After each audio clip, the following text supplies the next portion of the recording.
Whenever we had dinner at my in-laws, I would pass out into a bizarrely deep sleep. I would wake up with my blouse misbuttoned and my lipstick smeared, but my husband just laughed it off as exhaustion. Then I found the red ink on my thumb, and a piece of physical evidence hidden in my clothes that proved my sudden exhaustion was actually a carefully calculated crime.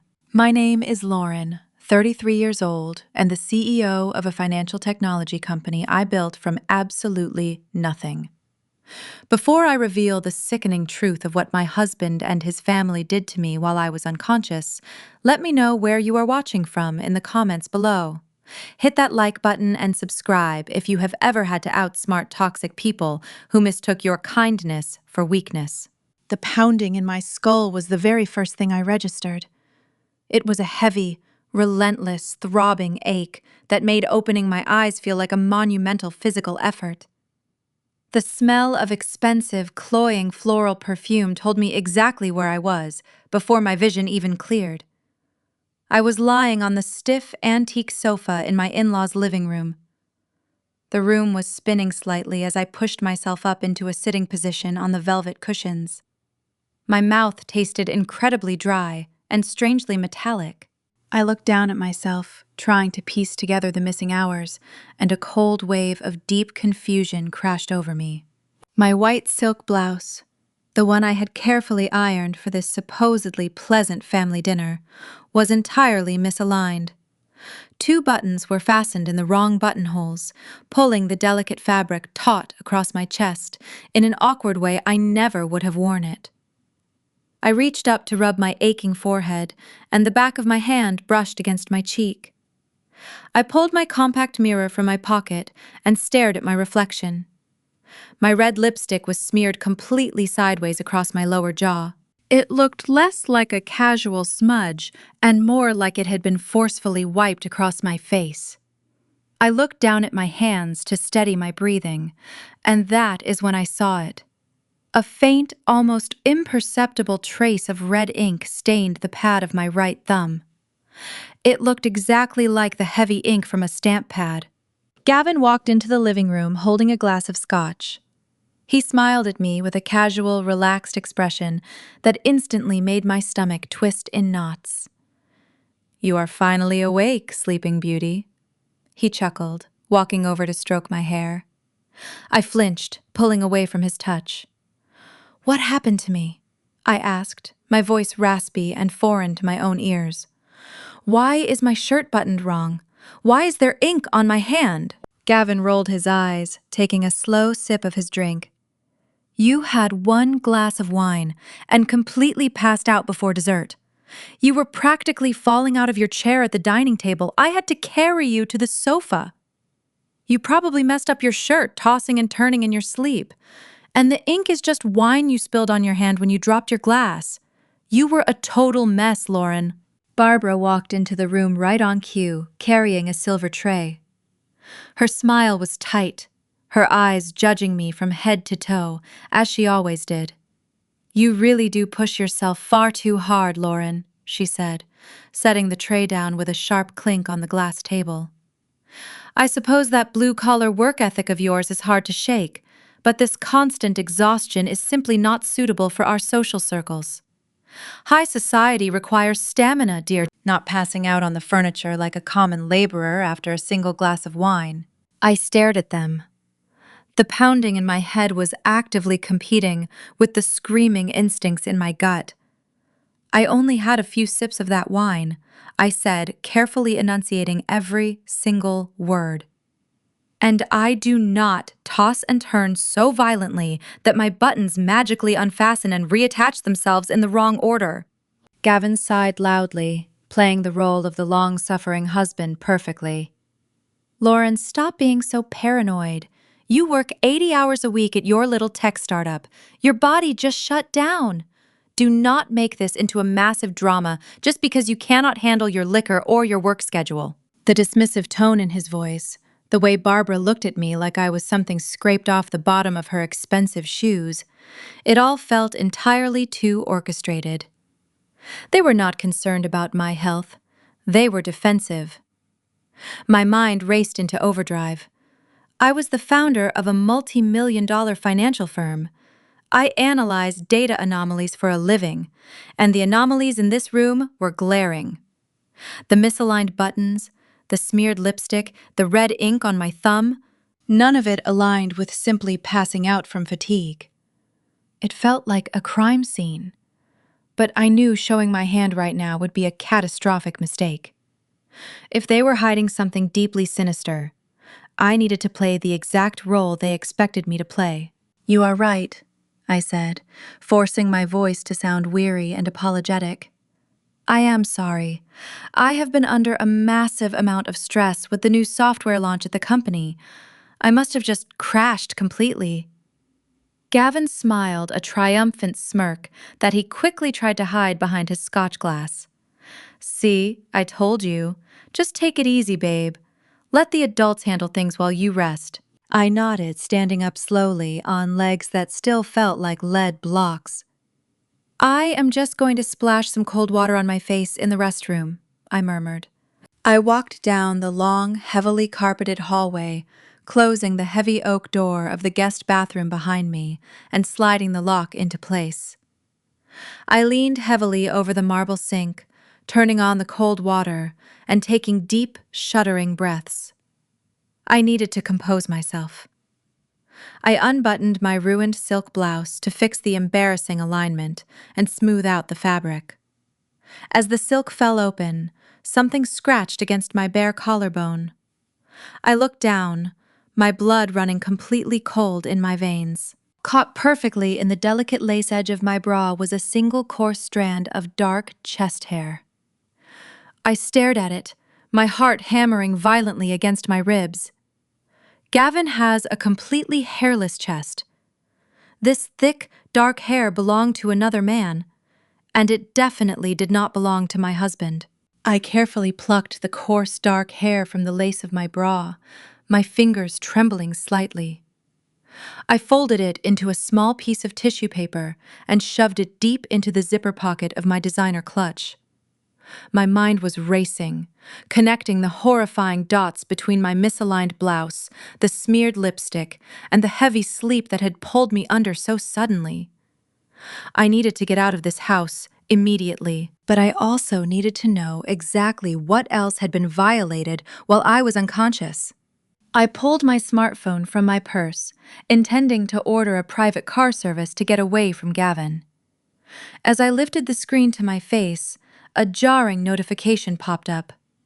"Face ID disabled. Too many failed attempts. Passcode required to enable Face ID." My blood ran ice cold. I had not touched my phone in hours. Someone had repeatedly held my device up to my face while I was passed out on the sofa, desperately trying to bypass the biometric security. When my closed eyes or slumped posture caused the facial recognition to fail, they had to pivot. The red ink on my thumb. It all made sickening sense now. They had used an ink pad to lift my thumbprint, or perhaps physically pressed my limp thumb against the screen to authorize something that required secondary biometric approval. As the CEO of a financial technology firm, my personal and business accounts were protected by military-grade encryption, but a direct fingerprint scan could bypass several layers of standard security. I swiftly typed my complex passcode and opened my primary banking application. On the surface, the dashboard looked perfectly normal. The main checking and savings balances were untouched. The recent transaction history was completely blank for the past 12 hours. It was too pristine. My company designed these interfaces, and I knew that a completely wiped history was the hallmark of a targeted digital sweep. I bypassed the standard app and logged directly into my encrypted secure email server, searching the archived folders. There it was. Buried beneath a pile of automated marketing emails was a single, undeleted system alert from my executive business account. The notification confirmed a direct wire transfer of $15,000 to an untraceable offshore LLC holding company. The recipient details were completely obscured by a proxy server, but the authorization method was crystal clear. The transaction had been approved via thumbprint biometric signature exactly 40 minutes ago, while I was unconscious in the living room. A wave of pure, unfiltered rage washed over the initial panic. They had drugged me. Someone in this house had drugged my wine, violated my physical space, and robbed me of my hard-earned money. I smoothed my clothes, took one last look in the mirror to ensure my expression was perfectly blank, and stepped out of the bathroom. Gavin was waiting by the front door, slipping on his expensive wool coat. Barbara and Harrison stood next to him, wearing their matching condescending smiles. I thanked them for the dinner, my voice steady, and followed Gavin out to his luxury sedan. The night air was biting, but it helped clear the remaining fog from my heavily drugged mind. The moment Gavin merged onto the highway, the silence in the car became suffocating. I gripped my clutch in my lap, feeling the hard edges of my phone inside. I decided to test the waters, needing to see exactly how deep his betrayal went. "Gavin," I said, keeping my tone completely neutral and conversational. "Did you authorize a transfer from my executive account tonight?" The car jerked slightly as his hands clenched on the leather steering wheel. He shot me a sharp, aggressive glare before returning his eyes to the dark road. "What the hell are you talking about? Are you frantically checking your bank accounts in the middle of the night now?" "I found a $15,000 wire transfer to an offshore LLC," I continued, my voice deliberately calm against his rising anger. The transaction history was wiped from my phone, but the email receipt was still in my archive. "It was authorized while I was sleeping on your parents' sofa."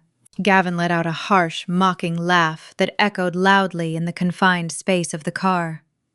"Are you actually insane? You make millions of dollars a year with your tech company, and you are acting like a paranoid control freak over 15 grand. You probably transferred that money to one of your secret little business accounts yesterday and completely forgot about it because you are losing your mind." "I did not authorize it," I stated firmly, "and my Face ID was disabled due to failed attempts. Someone tried to unlock my phone." "You are literally hallucinating transactions, Lauren." He raised his voice, his knuckles turning white on the steering wheel. "You drank wine. You blacked out because you starve yourself and work 80 hours a week, and now you are accusing my family of robbing you? You are hiding money, forgetting what you do with it, and blaming us. This constant stress is making you mentally unstable. If you are going crazy, maybe you need to step down from your company before you destroy it entirely." The sheer audacity of his gaslighting was breathtaking. He was not just covering up a theft. He was actively laying the groundwork to label me as mentally unfit. He was using the very stress I carried from financially supporting our entire lifestyle as a weapon to paint me as a delusional, hysterical woman. The pieces of the puzzle slammed into place with brutal clarity. The misaligned blouse, the strange chest hair, the disabled phone, the missing money. Gavin was not just a bystander. He was the architect. My own husband had orchestrated my incapacitation to drain my assets, and he was perfectly willing to let another man violate my body to achieve it. The betrayal cut so deep it bypassed my heart entirely and settled directly in my spine. I looked at the side of his face illuminated by the passing streetlights. He was expecting a fight.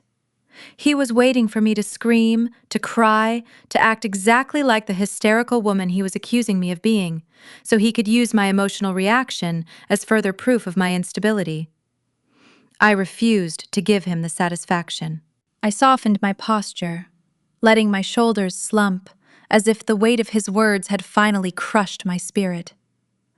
I lowered my gaze to my lap, making my voice sound small, weary, and completely defeated. "You are right," I whispered, injecting just the right amount of tremor into my voice. "I am so sorry, Gavin. The new software launch is just getting to my head. I am not sleeping enough, and my memory has been terrible lately. I must have scheduled that transfer for a vendor last week and completely forgot. Please forgive me." I watched his reflection in the dark window glass. The tension instantly melted from his shoulders. A smug, victorious smile spread across his face as he reached over and patted my knee condescendingly. "It is fine, Lauren. Just stop with the crazy accusations and get some rest. I am only looking out for you."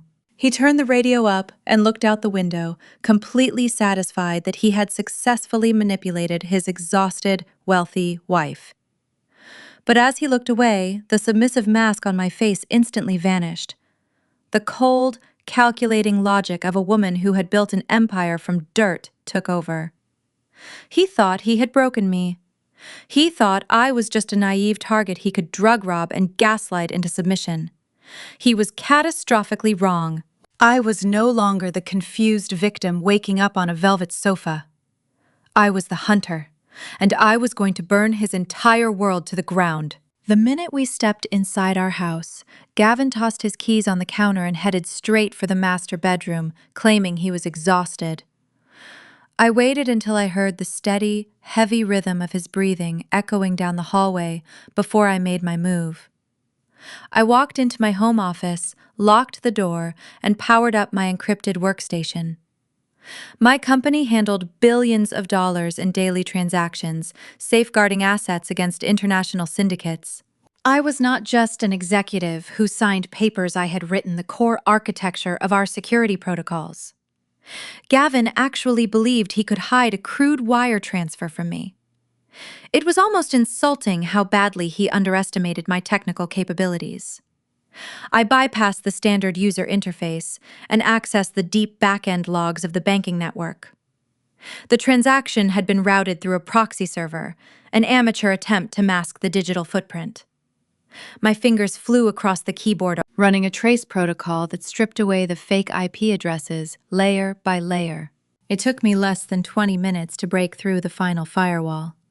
The raw data populated on my screen, revealing the true, originating IP address of the device that executed the $15,000 transfer. I ran a standard geolocation query on the address, though my gut already knew exactly what the result would be. The map zoomed in, placing a bright red pin directly over a sprawling, heavily mortgaged property in the upscale suburbs. It was my in-laws' address. The device used to steal my money had been connected to Barbara and Harrison's private home Wi-Fi network. The betrayal was complete. Gavin had not acted alone. He had sat in his parents' living room, surrounded by his family, and they had collectively watched as he used my unconscious body to rob me. They were all complicit. Financial logs were damning. But in a messy divorce, a slick lawyer could argue that my phone was simply hacked, or that I had made the transfer myself while intoxicated. I needed irrefutable physical proof of their actions. I needed to catch them in the act. I opened a secure, untraceable browser and navigated to a specialized surveillance manufacturer.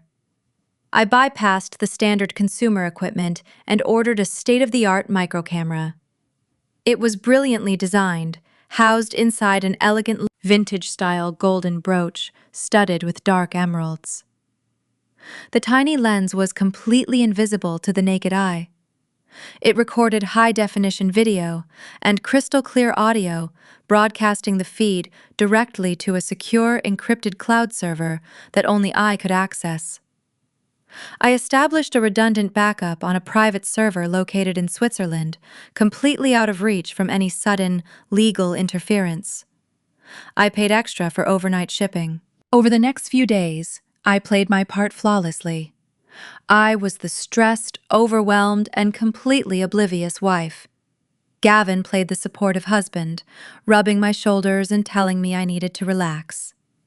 Then, exactly as I anticipated, my phone vibrated with a message from Barbara. She was inviting us over for another lovely family dinner on Friday evening. She claimed she wanted to treat me to a home-cooked meal because I had been working so hard. Reading her fake, syrupy words made my skin crawl, but I typed back a cheerful acceptance. Friday night arrived. I prepared my outfit with meticulous precision. I chose a high-necked, dark green silk dress that provided the perfect contrasting background for the golden brooch. I pinned the device securely near my collarbone, ensuring the microscopic lens had a sweeping, unobstructed view of the room. I connected the device to my phone, checking the live feed in my bathroom mirror. The resolution was flawless. Every subtle movement, every whispered word would be captured and saved permanently. When we arrived at the house, Barbara and Harrison greeted us at the door with open arms and wide, predatory smiles. The air in the house felt thick, heavy with the unspoken tension of a trap waiting to be sprung. We moved into the dining room, taking our usual seats. The table was set perfectly, featuring a heavy roast, roasted vegetables, and right in the center, a freshly opened bottle of expensive Merlot. Gavin took the bottle and personally poured me a generous glass. He set it down in front of me, his eyes lingering on my face for just a fraction of a second too long. I stared at the dark red liquid, knowing with absolute certainty that it was laced with whatever sedative they had used on me the previous week. I smiled, thanked him, and picked up the glass. I brought it to my lips, tilting it back just enough to let the wine touch the edge of my mouth without actually swallowing a single drop. I set the glass down and engaged in their hollow, meaningless conversation about country club gossip and golf handicaps. I waited for my moment. It came when Barbara turned sharply toward the kitchen, yelling at the caterer about the temperature of the gravy. At the same time, Harrison launched into a boring, long-winded story about his latest supposed investment victory in the real estate market. Gavin turned his attention to his father, completely absorbed in the fake bragging. I swiftly grabbed my wineglass and smoothly tipped a large portion of the Merlot directly into the soil of a large, leafy potted fern situated right beside my dining chair. I repeated this maneuver 10 minutes later, leaving my glass nearly empty. Now it was time for the performance. I waited a few more minutes to let the phantom drug take effect. I brought a hand to my temple, rubbing it slowly. I blinked heavily, letting my posture slump forward in the chair. I interrupted Harrison mid-sentence, letting my voice sound slurred, breathy, and weak. I feel incredibly hot all of a sudden. The room is spinning. I looked directly at Gavin. His eyes instantly lit up with that same cold, victorious gleam I had seen in the car. He set his fork down, leaning forward like a predator smelling blood. "Just rest your eyes, Lauren," he whispered smoothly. I let out a soft, confused moan. I allowed my eyes to roll back into my head, let my entire body go completely limp, and collapsed heavily from the chair directly onto their expensive Persian rug. The impact sent a dull, heavy shockwave through my left shoulder, but I kept my entire body completely limp, letting my dead weight settle deeply into the intricate woven patterns of their expensive Persian rug. I forced my breathing to slow into a steady, rhythmic cadence, perfectly mimicking the heavy, unresponsive slumber of someone who had been thoroughly sedated. The dining room plunged into absolute silence. For several agonizing seconds, no one moved. No one rushed to my side in a panic. No one screamed for help or scrambled to find a phone to dial emergency services. The total absence of basic human concern was deafening. Then, the sharp scrape of a wooden chair being pushed back echoed loudly against the hardwood floor. Footsteps slowly approached my head. The pointed toe of an expensive leather pump nudged my shoulder. It was not a gentle, concerned tap to check on my physical well-being. It was a cold, exploratory kick, exactly like a hunter checking to see if the carcass was fully subdued. "She is completely under Barbara," announced to the room. Her voice lacked any trace of the syrupy maternal sweetness she had used just 10 minutes ago. It was flat, businesslike, and chillingly composed. "You mixed the dosage correctly this time, Gavin." "Of course I did," Gavin replied, his voice floating down from somewhere above my head. I used the exact same amount of liquid sedative as last week. She will be out cold for at least 4 hours. We have plenty of time. Good Harrison chimed in the obnoxious clinking of his silverware, indicating he was actually still sitting at the table, calmly eating his roast dinner, while I lay motionless on the floor. Let us get this over with quickly. I want to enjoy my dessert in peace. Through the microscopic, blurry slit of my eyelashes, I watched as Barbara turned away from my prone body and faced the dark hallway leading to Harrison's private study. She raised her hand and gestured impatiently. "Trent, get out here. She is down." The heavy oak door of the study clicked open. Dragging heavy footsteps echoed through the hall. Trent Gavin's degenerate cousin stepped directly into my limited field of vision. He wore a cheap, overly sweet cologne that hit my senses like a physical blow, mixing nauseatingly with the smell of the rich food on the table. Trent was the ultimate family embarrassment, a man who had bounced between petty corporate scams and county jail. Yet here he was, secretly invited into the inner sanctum of their perfectly curated suburban mansion. "About time," Trent grumbled, a greasy, satisfied smile stretching across his face as he looked down at my vulnerable body. I was getting incredibly bored hiding in that dark room. "Just do your job and you will get your percentage of the payout," Gavin snapped, dropping to his knees right beside me. The sheer physical force of Gavin grabbing my right wrist took every ounce of my practiced willpower not to react. His grip was completely devoid of the gentle affection he displayed in public. It was rough, impatient, and deeply territorial. He yanked my arm upward, forcefully twisting my wrist to expose my palm. I felt the cold, hard edge of my own smartphone being pressed firmly against my skin. He was bypassing the facial recognition entirely, going straight for the biometric thumbprint scanner. I kept my hand entirely flaccid, letting his fingers maneuver my thumb precisely over the sensor. A soft electronic chime echoed in the quiet room. The device was unlocked. I watched the reflection of the phone screen, illuminated in the polished silver of a serving tray resting on a side table nearby. He was not just opening a standard banking application this time. He was logging directly into the highly secure portal of my venture capital holding firm, the very firm that controlled the majority voting shares of my financial technology company. My company. The empire I had built from late nights instant ramen and sheer, unrelenting determination. He was tapping through the complex security prompts with practiced, rapid efficiency.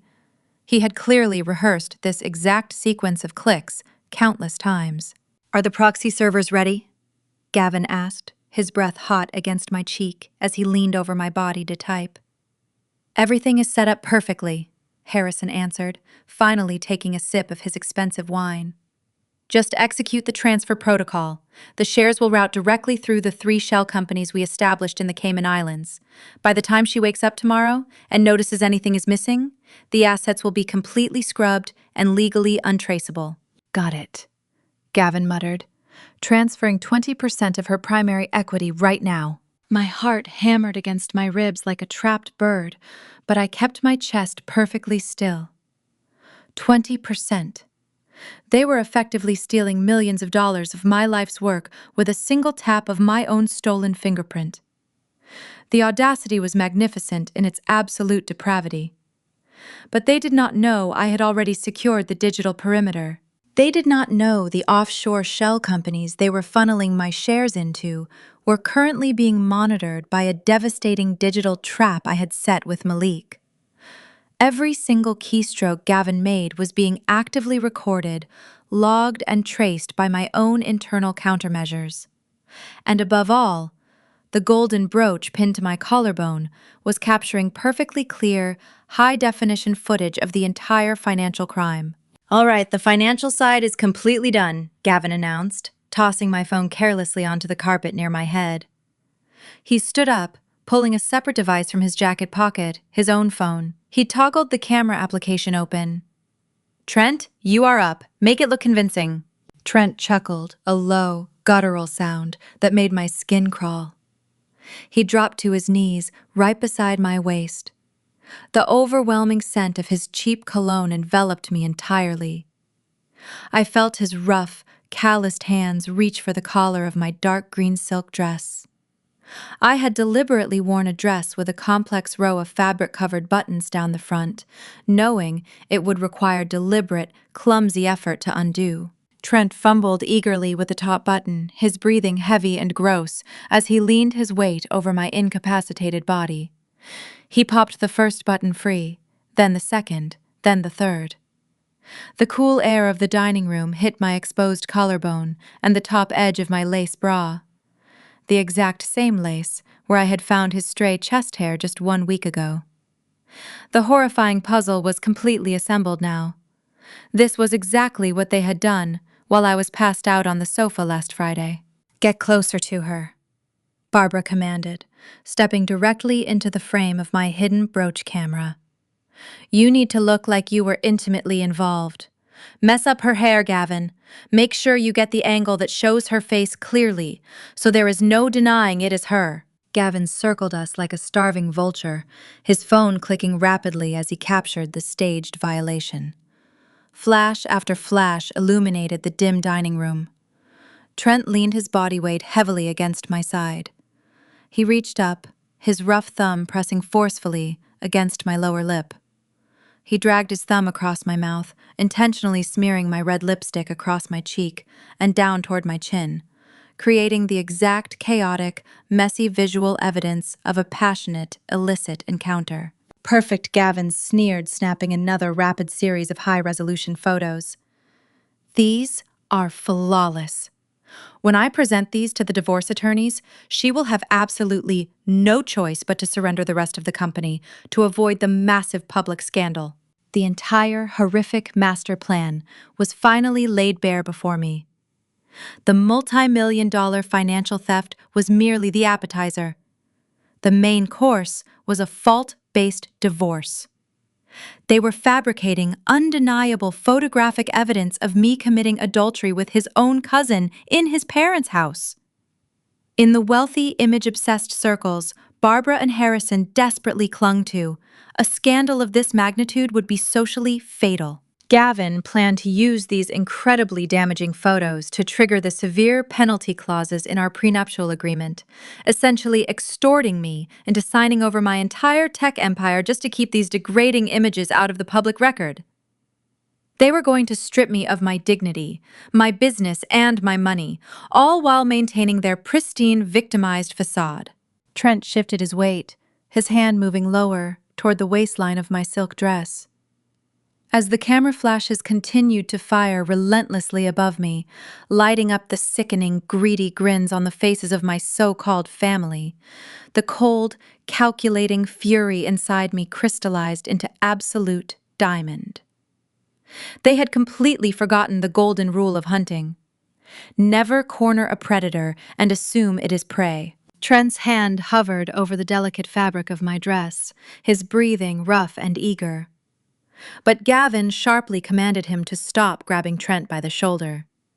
"We have more than enough," Gavin stated, his voice dripping with arrogant satisfaction. "We do not need to push it any further. We have the proof we need to ruin her. Help me move her into the living room. Let her sleep off the sedative on the sofa so she does not wake up on the dining room floor looking like a crime scene." Trent grumbled under his breath, clearly annoyed his disturbing role play was cut short, but he obliged. Gavin grabbed me roughly under my arms while Trent took my ankles. They hauled my deliberately limp body out of the room and dumped me unceremoniously onto the stiff velvet sofa. The impact jostled the golden brooch hidden on my collarbone, but I kept my breathing steady. Barbara followed them in tossing a cashmere blanket carelessly over my legs. "Let us go have dessert in the sunroom," she suggested cheerfully. "She will be out cold for hours." Their footsteps faded down the long hallway, followed by the distinct slide of the glass sunroom doors clicking shut.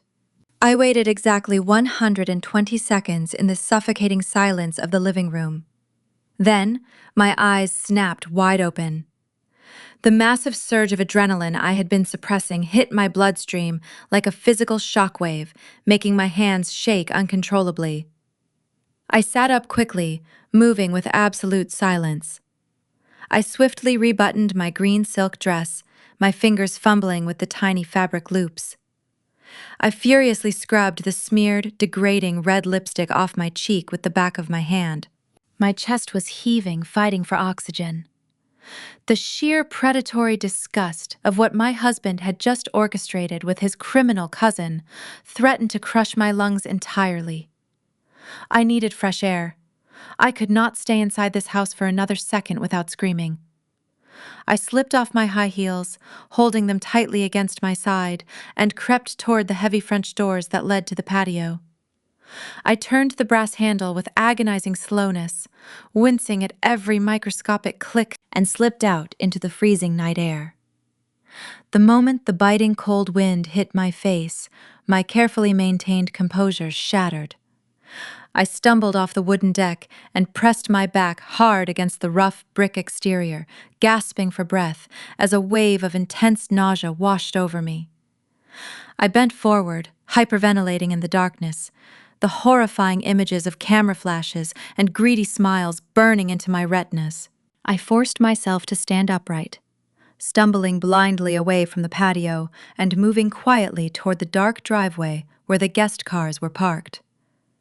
I needed to find a safe place to hide in the shadows and call a private car service to get me away from this nightmare. As I rounded the massive oak tree near the iron gate, my bare foot slipped on the gravel, and I slammed hard into a solid chest. I gasped loudly, dropping my shoes, and instinctively raised my hands to fight off whoever had found me. A strong, remarkably steady hand gripped my shoulder, instantly grounding my panic. Lauren breathed a deep, familiar voice commanded quietly in the darkness.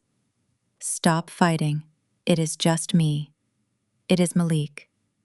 I blinked rapidly through the heavy shadows, my panicked eyes finally focusing on the tall, impeccably dressed silhouette standing directly in front of me. Malik was the husband of Gavin's younger sister, Natalie. He was a brilliant forensic accountant who worked for a top-tier corporate auditing firm downtown. He was also the only African-American man in this overwhelmingly white, impossibly pretentious family. I knew exactly how Barbara and Harrison treated him behind closed doors.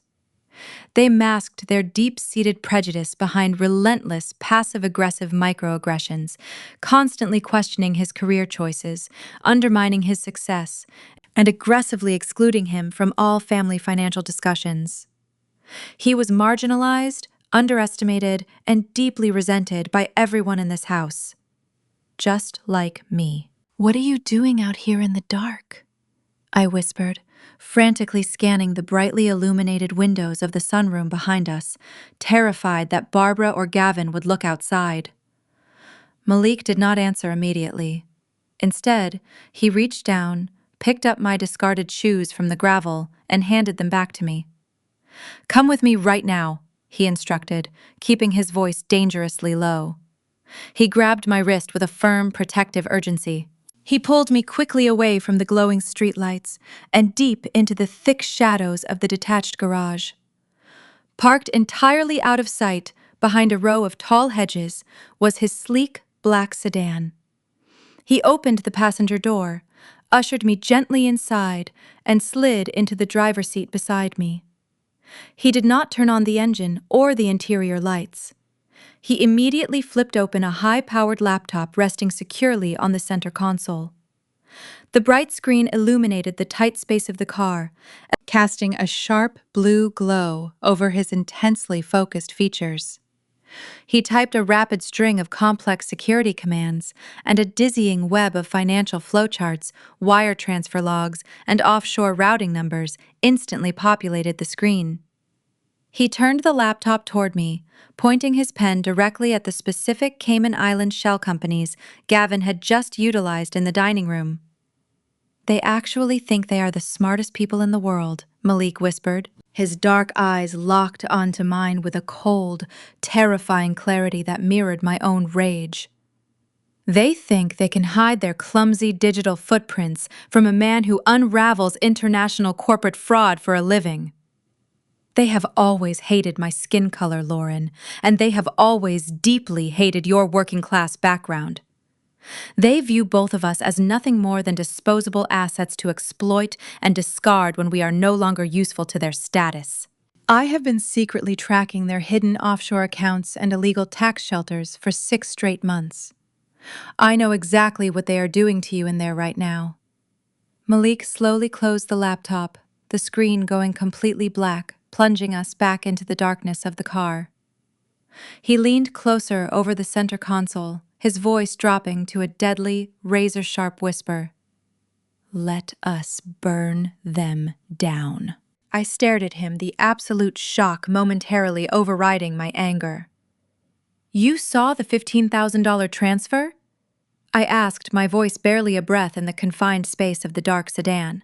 Malik nodded sharply, his expression hardening.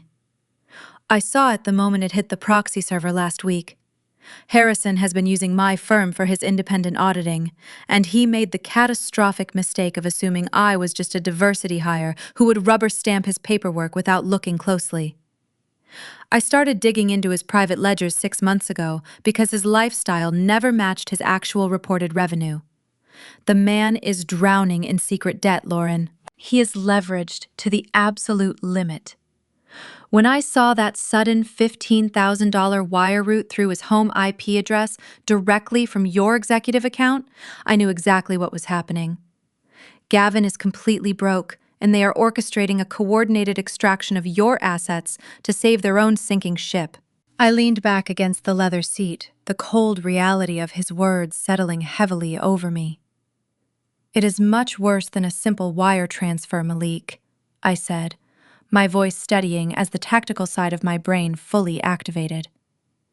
They just transferred 20% of my primary company equity to Cayman Island shell accounts using my biometric thumbprint while I was paralyzed on the floor.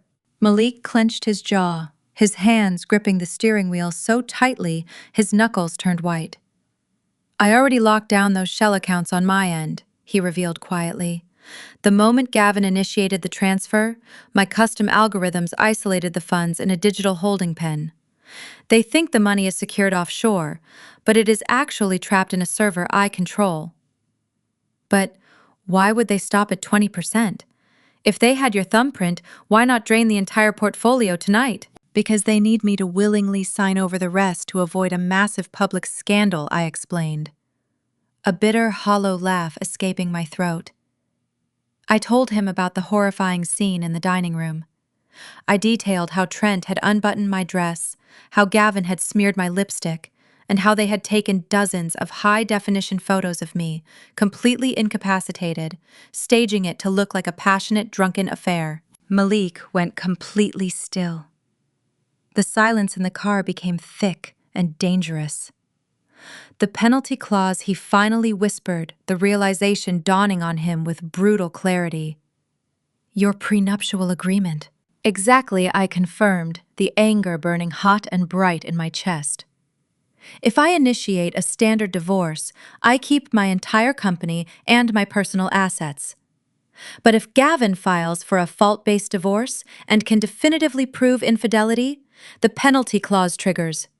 I would be legally obligated to forfeit a massive percentage of my holdings to him. They are manufacturing a fake adultery scandal so they can legally steal my entire life's work in broad daylight. We need to call the police right now, Malik said, reaching for the door handle. We have the digital logs. We have the security footage from your hidden camera. We can have them arrested for fraud and assault tonight. No, I said sharply, grabbing his arm to stop him. We cannot involve the authorities yet. If we call the police now, Gavin will hire the best defense attorneys in the state. They will claim it was a terrible misunderstanding or that I was heavily intoxicated and consented. The financial crimes will get tied up in corporate litigation for years. Harrison will declare bankruptcy to protect his assets, and they will ultimately walk away with a slap on the wrist. That is not justice. That is just damage control. Malik slowly released the door handle, turning his intense gaze back to me. What are you proposing, Lauren? I want total and absolute annihilation. I stated the words, tasting like cold steel in my mouth. I want them to feel safe. I want Gavin to confidently file those fabricated photos with his high-priced divorce lawyers. I want them to stand in front of a judge and commit perjury on the official record. We are going to let them build their entire fraudulent case against me, and then we are going to drop the security footage and the forensic accounting logs right on their heads in open court. We will not just take back my money. We will send them to federal prison, and we will completely bankrupt this entire miserable family in the process. A slow, predatory smile spread across Malik's face. The kind of smile you only see on a man who has spent years swallowing insults and is finally being handed a loaded weapon. I will compile every single shred of Harrison's illegal tax evasion Malik promised. By the time I am done, they will not even be able to afford a public defender. You need to get back inside before they notice you are missing from the couch. Play the role perfectly. Do not give them a single reason to suspect we are on to them. I nodded, slipping out of the car and back into the freezing night air. I left my shoes in my hand, creeping silently back across the gravel driveway and onto the wooden patio. Through the glass doors, I could hear the faint, obnoxious sound of Barbara laughing in the sunroom. They were celebrating. They were eating expensive dessert and drinking fine wine, entirely convinced they had just successfully executed the perfect crime. I carefully opened the French doors and slipped back into the dim living room. I moved quickly to the stiff velvet sofa. I deliberately messed up my hair, pulling a few strands loose to frame my face in a chaotic way. I smeared the remnants of the red lipstick a little further down my chin to match the degrading photographs Gavin had taken. I laid down on the cushions, pulling the cashmere blanket up to my chin, and forced my breathing back into the deep, slow rhythm of a heavily sedated woman. 10 minutes later, heavy footsteps echoed down the hallway. The living room lights flicked on bright and blinding. I let out a soft, groggy groan, squeezing my eyes shut as if the light physically hurt. "Look who is finally waking up," Gavin said, his voice dripping with fake, condescending concern. I slowly opened my eyes, blinking away the harsh light to look up at my husband, my mother-in-law, and my father-in-law standing over me. They looked incredibly smug. I played the part flawlessly.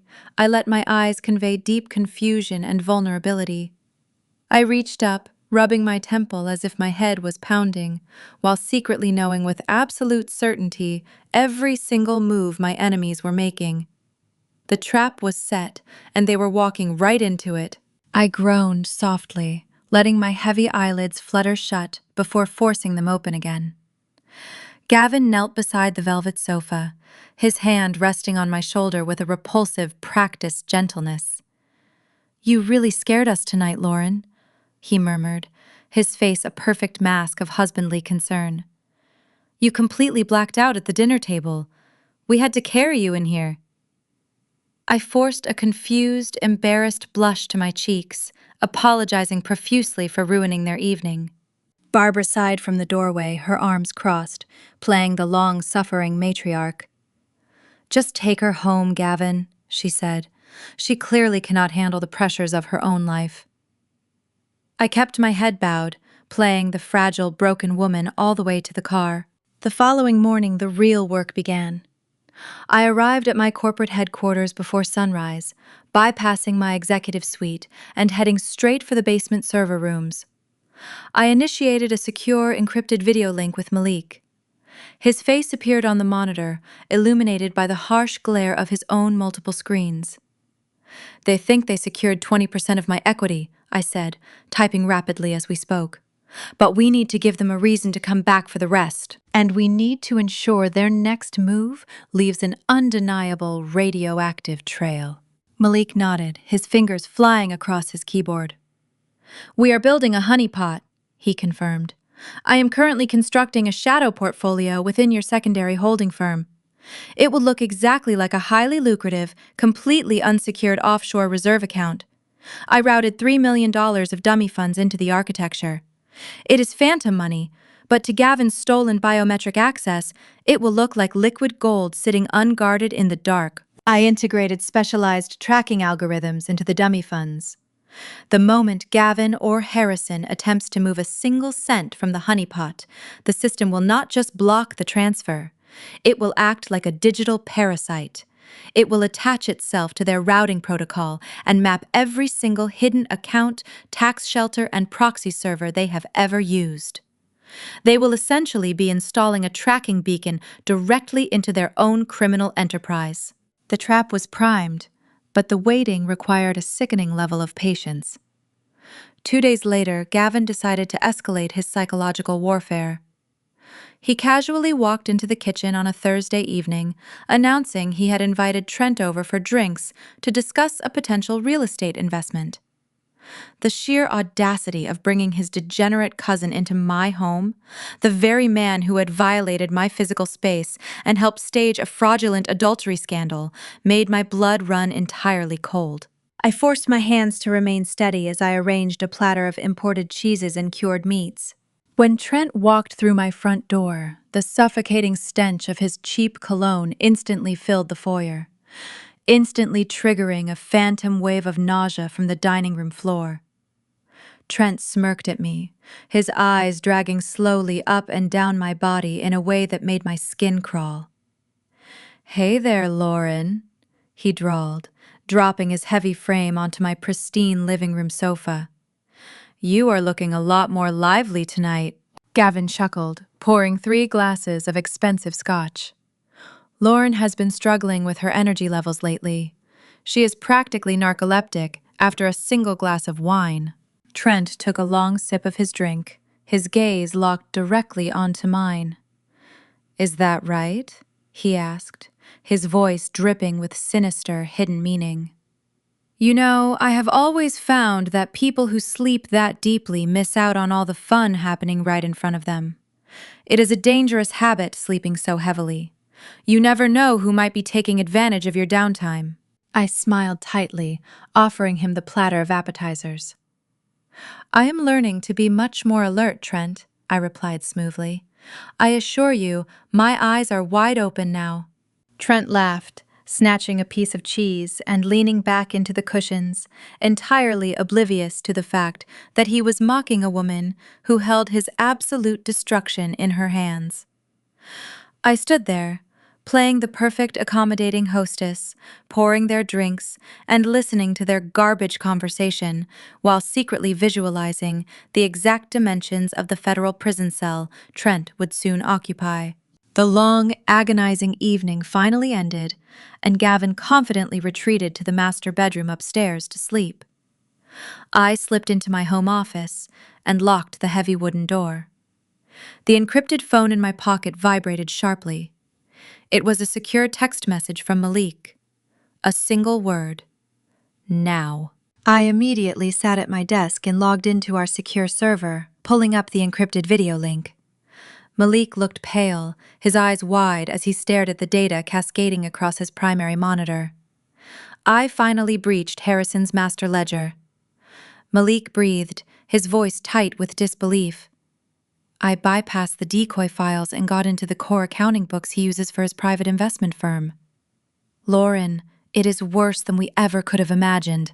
"What exactly did you find in there?" I asked him, leaning closer to the glowing screen.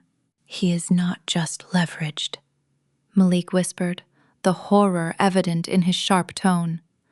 "He is running a massive, multi-million-dollar Ponzi scheme, and the entire, fragile structure is actively collapsing as we speak. The deficit is absolutely staggering. If he does not inject at least $10 million in liquid capital into those fraudulent accounts by the end of the month, the federal authorities are going to notice the missing funds and arrest him. He is not simply trying to steal your technology company just to maintain his outrageously wealthy lifestyle or to continuously impress his shallow, fake friends at the country club.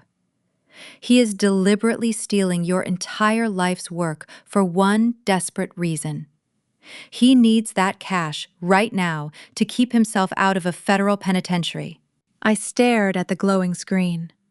the sheer magnitude of Harrison's financial rot paralyzing me for a moment. A Ponzi scheme, I repeated the words, feeling heavy and dangerous in the quiet of my office. He is stealing directly from his own friends. Malik rapidly clicked through a series of offshore routing tables. He is not just stealing from them, Lauren. He is financially eviscerating them. Look at these client names. These are the wealthiest, most influential families at their elite country club. The mayor, the local district judge, the chief of surgery at the private hospital. Harrison has been promising them guaranteed 20% returns on fake commercial real estate developments. But there are no buildings. There is no real estate.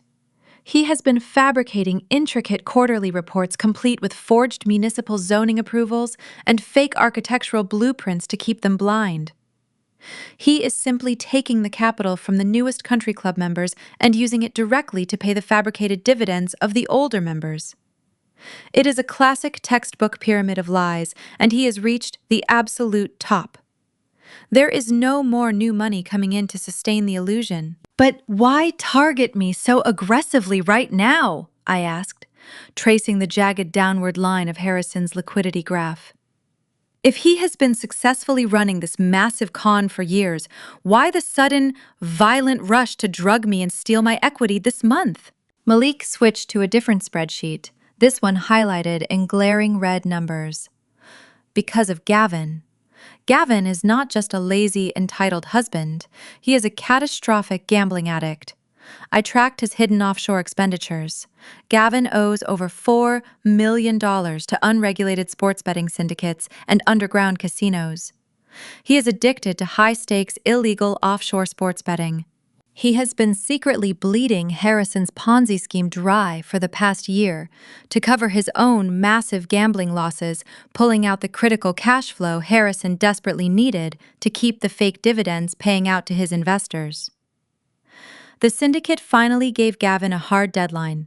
If he does not pay his massive debts by the end of this month, those bookies are going to break his legs or do something much worse.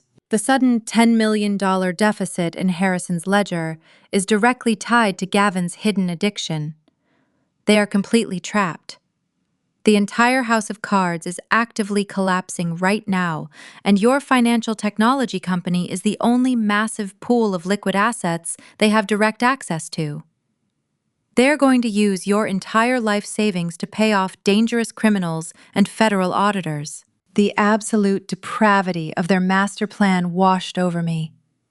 They were entirely willing to drug me, orchestrate a completely fake adultery scandal, and publicly ruin my entire personal and professional reputation simply because Gavin could not stop placing bets he could not afford.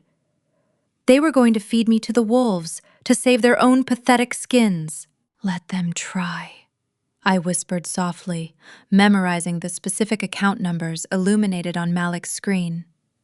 Keep monitoring the honeypot. Do not alert the authorities yet. I want them to feel entirely secure in their success. The next afternoon, the social battleground abruptly shifted. Barbara had practically commanded my attendance at the annual spring charity luncheon, held at their highly exclusive, disgustingly opulent country club. I knew exactly why I was invited. It was a crucial, calculated part of her strategy. She needed to publicly parade me around as the unstable, deteriorating wife to validate the narrative they were actively building for the divorce attorneys. I arrived at the grand ballroom, dressed in a pale, muted gray dress, intentionally applying much less makeup than usual to ensure I looked appropriately tired and properly fragile. The massive room was dripping with crystal chandeliers and overflowing floral arrangements. The scent of expensive perfumes and roasted duck filled the air, mingling with the toxic undercurrent of aggressive wealth display. The tables were packed with the exact same wealthy families Harrison was currently defrauding. I sat at our assigned table, silently picking at a tiny plate of overpriced salad, enduring the fake sympathetic smiles of the other women. After an hour of mind-numbing small talk, I politely excused myself to use the powder room. The country club bathroom was, essentially, a luxurious private lounge, complete with velvet seating areas, heavy drapery, and massive gilded mirrors. As I slowly approached the heavy wooden doors, I heard Barbara's distinct shrill voice echoing loudly from inside. I stopped completely still, pressing myself flat against the cold marble wall of the corridor. Listen. It is just absolutely tragic, Barbara was saying, her voice laced with that sickening manufactured sorrow she had perfected over decades. I simply do not know how much longer my poor Gavin can endure it.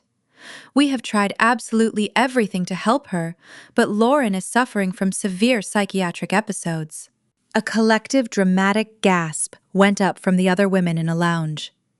The wealthy wives leaned in closer, hungry for the scandal.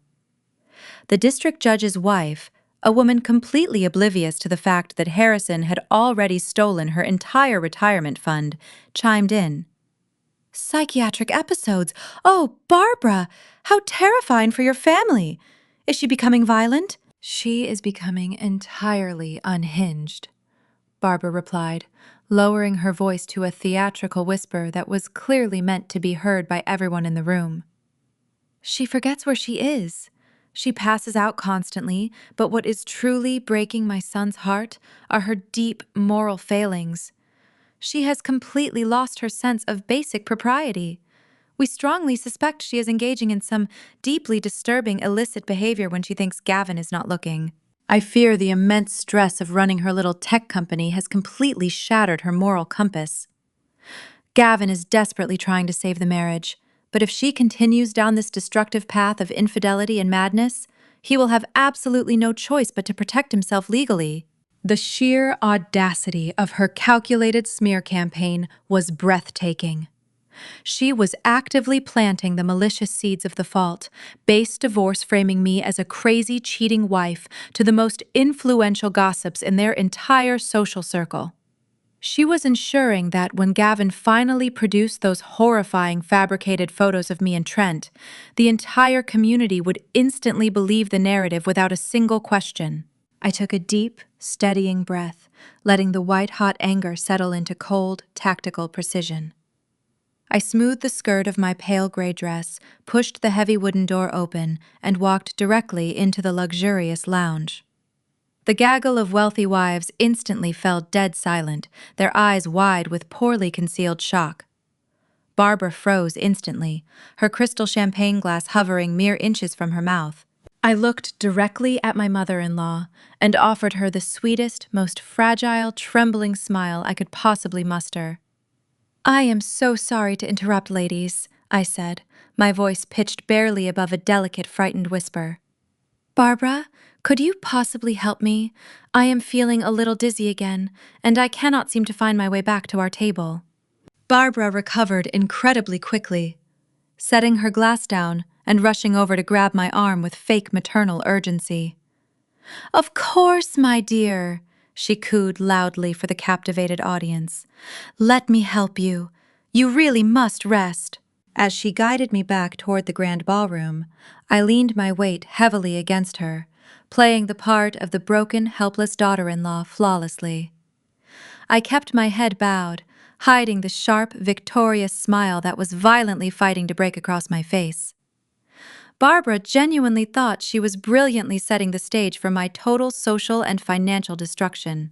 She had absolutely no idea that every single syllable of her vicious gossip was unknowingly digging her own inescapable social grave.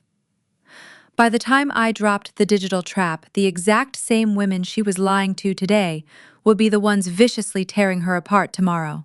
I let Barbara guide me back to our assigned table, my head bowed in a performance of utter defeat. The rest of the luncheon was a blur of fake concern, patronizing pats on my shoulder, and thinly veiled judgment from the country club elite. I endured every single degrading second of it because I knew the clock was finally running out on their grand illusion. The moment I returned home, I retreated to the dark sanctuary of my office and locked the heavy oak door. I powered up my workstation and established the encrypted link with Malik. His face appeared on the monitor, the blue light from his screens reflecting in his dark eyes. The honeypot was fully armed, and Gavin was getting incredibly desperate. His violent bookies were circling like sharks, and the massive $10 million deficit in Harrison's Ponzi scheme was on the verge of triggering federal indictments. We watched the live tracking monitor in absolute silence as Gavin finally took the bait. From the IP address of his private study down the hall, Gavin accessed my secondary holding firm using the biometric data he had stolen from my unconscious body. He initiated a massive, irreversible transfer protocol, attempting to drain the remaining $8 million of my liquid equity directly into his Cayman Islands shell companies. My heart pounded against my ribs, but I did not block the transfer. I let him think he had won. I watched the progress bar on Malik's screen slowly hit 100%. The system pinged softly. Gavin received his fake confirmation receipt. He genuinely believed he had just successfully stolen my entire fortune, essentially leaving me completely destitute. But the exact moment the digital currency hit his proxy server, my specialized routing algorithms activated with ruthless efficiency. Before the funds could even begin to settle into his hidden offshore accounts, my fintech platform intercepted the transaction entirely. I had spent the last 2 days coding a ghost network, a financial phantom that mirrored his routing numbers, but fundamentally altered the final destination. I silently and permanently rerouted every single cent of the $8 million directly into a highly secure, irrevocable trust fund designated for a national pediatric cancer charity. The legal structure of this specific trust was absolutely impenetrable by design. Once the money crossed the digital threshold, it could not be touched, reclaimed, or legally reversed by anyone on Earth, including me. I was willing to sacrifice millions of my own hard-earned dollars just to ensure Gavin could not use a single penny to pay off his criminal debts. Gavin's offshore accounts remained utterly, completely empty. However, Malik had brilliantly manipulated the user interface on Gavin's end. His banking portal would display a fake cashed balance of $8 million for exactly 48 hours. It was just enough time for him to feel invincible and just long enough for him to make his final, fatal move. The next morning, the atmosphere in our house shifted dramatically. The heavy, suffocating tension that had plagued Gavin for the past month completely vanished overnight. He was whistling a cheerful tune in the kitchen, pouring fresh coffee with a vibrant, arrogant energy that made my stomach turn. The heavy bags under his eyes seemed to have miraculously disappeared, replaced by the smug satisfaction of a man who believed he had just pulled off the greatest heist of his life.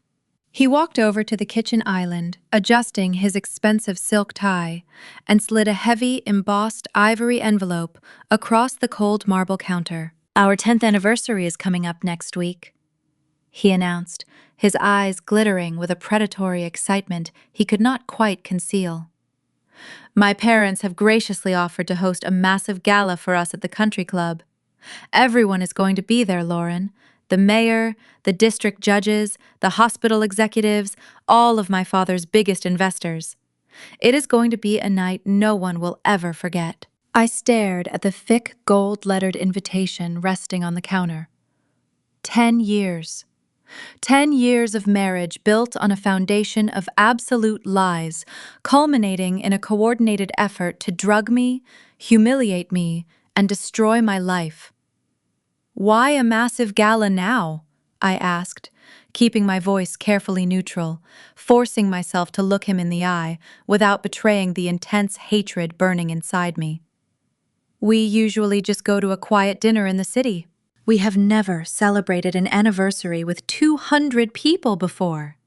Gavin smiled, leaning over the counter, completely high on his own perceived victory and the fake $8 million sitting on his screen. "Well, a decade is a major milestone," he said smoothly. "And I have a very special grand announcement I am planning to make during the champagne toast. It is something that is going to change the trajectory of our entire lives. You just need to make sure you look your absolute best, Lauren. Buy a new dress, go to the salon. We want to present the perfect image to the community. He leaned in and kissed my forehead, a cold, patronizing gesture that made my skin crawl, and walked out the front door, leaving me completely alone with the heavy ivory invitation, a grand announcement, in front of the entire country club, in front of all the wealthy investors. Harrison was actively defrauding, in front of the local judges and the mayor. I walked over to the window, watching his luxury sedan pull out of the driveway, and the final puzzle pieces snap together with a violent, sickening clarity. They were not just going to divorce me privately. A quiet divorce would eventually involve forensic accountants, which Harrison could not survive. They needed total leverage, and they needed it immediately to force me to sign over the legal rights to the company technology itself, not just the liquid cash. They were planning a public ambush. Gavin was going to stand up in front of the most powerful people in the city, the very people Barbara had just poisoned against me, and he was going to project the fabricated photos of me and Trent onto a massive screen. He was going to publicly accuse me of severe psychiatric instability and graphic infidelity in front of my peers, my clients, and my local community. It was the ultimate weaponized humiliation. They intended to create a scandal so radioactive, so deeply shaming, that I would willingly sign over the core patents and the remaining legal ownership of my tech empire right there in the ballroom, just to make the public spectacle stop. They wanted to force a complete surrender under the crushing weight of public disgrace. I ran my thumb over the raised gold lettering of the invitation, a dark, terrifying calmness settling deep into my bones, replacing the fear with pure, unadulterated resolve. They wanted a public spectacle. They wanted a grand announcement that would change our lives forever. I pulled my phone from my pocket and typed a single message to Malik. Bring the gasoline. They were going to get exactly what they asked for, but they would never see the absolute devastation coming until it was far too late. I met Malik late the next evening in the subterranean parking garage of his corporate office building. The massive concrete structure was entirely deserted, echoing only with the low hum of the overhead fluorescent lights. He was waiting for me in the passenger seat of his sedan, his laptop already glowing in the darkness. I slid into the driver's seat and locked the doors. We did not exchange any pleasantries. We were far beyond casual conversation. We were constructing a digital guillotine, and the execution date was officially set for my 10th wedding anniversary. Malik turned his screen toward me. This is the kill switch, he stated, his voice completely devoid of emotion. I spent the last 48 hours pulling every single fragmented ledger, hidden offshore account, and forged tax return Harrison has filed over the past 7 years. I bypassed his encrypted firewalls and mirrored his entire primary server. We now possess the absolute, unassailable financial forensic report of his entire Ponzi scheme. I leaned closer to the screen, watching the endless columns of numbers scrolling past. It was a masterpiece of financial deception, finally laid completely bare. Malik had painstakingly mapped out the exact flow of stolen capital. He showed me the initial deposits from the wealthy country club members, the fabricated dividend payouts, and the massive gaping black holes where Gavin had siphoned millions of dollars to pay off his violent underground bookies. How much is the total deficit? I asked, tracing the horrifying red line that plunged off the bottom of the graph. $32 million, Malik answered, his dark eyes locking onto mine. Harrison has stolen $32 million from his closest friends and local political allies. He is essentially the financial architect of his own destruction, and Gavin is the wrecking ball that finally brought the entire structure down. We spent the next 3 hours sitting in the freezing car, meticulously packaging the radioactive evidence. This was not a simple anonymous tip. We were building an undeniable, hermetically sealed criminal case. Malik organized the raw data into heavily encrypted, self-executing digital dossiers. He included the forged municipal zoning approvals Harrison used to lure investors, the fake architectural blueprints, and the direct, untraceable wire transfers Gavin used to pay the sports betting syndicates. I added the high-definition video files from my hidden golden brooch, providing clear, undeniable visual and audio evidence of Gavin and his family actively committing wire fraud, biometric theft, and conspiracy to extort. "Who are we sending this to?" I asked, watching Malik compile the final, massive encrypted folder on a physical flash drive. "Everyone with the power to put them in a federal cage," Malik replied smoothly. "I have established a time-delayed routing protocol. On the night of your gala, at exactly 8 o'clock in the evening, this entire data packet will automatically transmit directly to the regional director of the Federal Bureau of Investigation, the Criminal Investigation Division of the Internal Revenue Service, and the federal prosecutor for our specific district. I also included a specialized program that will simultaneously email the summarized forensic report to every single investor Harrison has defrauded. The mayor, the local judges, the hospital executives. They will all receive the irrefutable proof that their money is completely gone, exactly while they are standing in the country club ballroom drinking Harrison's expensive champagne." I realized a dark, terrible smile spreading across my face. "Exactly," Malik confirmed, pulling the flash drive from his laptop and dropping it heavily into my palm. "By the time Gavin stands up to make his grand announcement and attempts to humiliate you, the federal authorities, will already be drafting their arrest warrants, and the entire country club will know they have been robbed blind. They are going to lock the doors of that ballroom, Lauren. They are not going to let Harrison or Gavin leave." I closed my fingers tightly around the cold metal of the flash drive. The sheer, overwhelming scale of the counter setup was breathtaking. We were not just going to stop them from stealing my company. We were going to obliterate their entire reality. We were going to strip away their fake wealth, their social standing, and their freedom, all in a single, devastatingly public moment.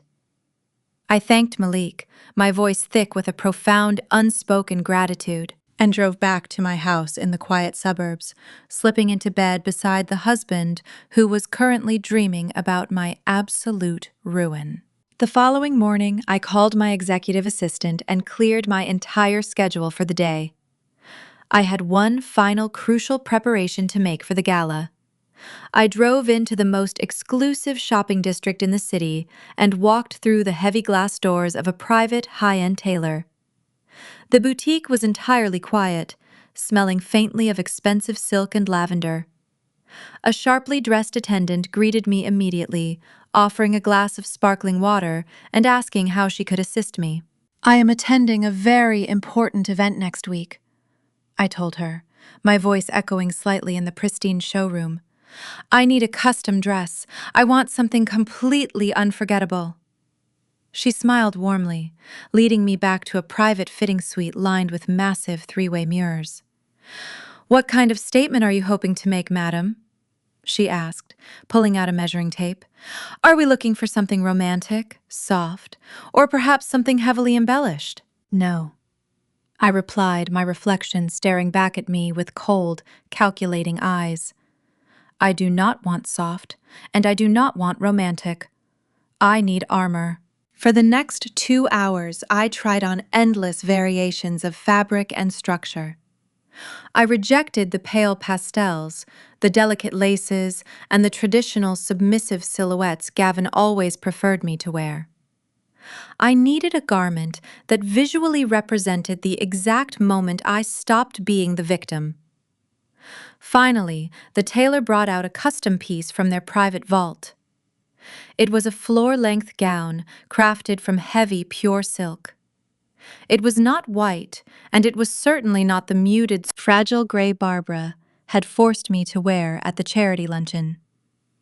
It was a deep, saturated, mesmerizing shade of crimson red. I stepped into the gown and let the attendant pull the hidden zipper tight against my spine. The fabric clung to my waist and flowed aggressively down to the floor, creating a sharp, commanding silhouette. The neckline was structured and unapologetic, leaving my collarbone perfectly bare, the exact place where my hidden golden brooch would sit. I looked at myself in the towering mirrors. The woman staring back was not the exhausted, drugged wife who had collapsed on a Persian rug. She was a predator, heavily armed, and absolutely ready for war. "It is incredibly striking," the tailor whispered, stepping back to admire her work. "You look breathtaking, madam. May I ask what the special occasion is?" I reached out, running my hand slowly over the cool crimson silk of the skirt. I thought about the $32 million Harrison had stolen. I thought about the fake adultery photos sitting on Gavin's phone. I thought about the FBI agents who would soon be kicking down the doors of the country club. A slow, chilling smile touched the corners of my mouth. "It is a funeral," I answered softly, keeping my eyes firmly locked on my own reflection. I left the high-end boutique with the heavy garment bag draped over my arm, the crimson silk safely concealed inside. I did not go home immediately. There was one final, deeply personal piece of leverage I needed to secure before the gala. A move that would ensure their destruction was not just social and financial, but entirely total. I drove downtown to the towering glass and steel building that housed my primary corporate legal team. I bypassed the receptionist and walked straight into the corner office of my lead acquisitions attorney, dropping a thick manila folder onto his polished mahogany desk. For the past 3 days, while Gavin was busy rehearsing his fake outrage, and Harrison was desperately trying to plug the bleeding holes in his massive Ponzi scheme, I had tasked my legal team with investigating the physical assets of my in-laws. It turned out that Barbara and Harrison did not actually own a single square inch of the sprawling, perfectly manicured suburban estate they loved to flaunt to their country club friends. They had remortgaged the massive property 4 separate times just to maintain their pathetic facade of immense wealth. The primary lender was a mid-sized regional bank that was currently restructuring and eager to offload high-risk, toxic debt. Harrison was categorized as extremely high risk. He had missed his last 3 mortgage payments. The bank was quietly preparing to initiate brutal foreclosure proceedings by the end of the month. I sat down in the leather chair opposite my attorney. "Buy the debt," I instructed him, smoothly my voice, leaving absolutely no room for debate. "Buy every single cent of the mortgage on that property, right now." My attorney raised an eyebrow, adjusting his glasses as he scanned the documents. "Lauren, this is incredibly toxic paper. They are completely underwater on this house. Why on earth would you want to assume this massive, failing liability?" "Because I am not assuming it under my own name," I explained, tapping the heavy folder. "I want you to use the anonymous holding company we established in Delaware last year. Purchase the debt entirely in cash using my personal reserve funds. I want the deed and the mortgage transferred directly to my holding company by Friday afternoon." It took less than 48 hours and a small army of aggressive corporate lawyers to finalize the acquisition. By the time I signed the final transfer documents on Thursday evening, the reality of the situation had fundamentally shifted. Barbara and Harrison were entirely oblivious.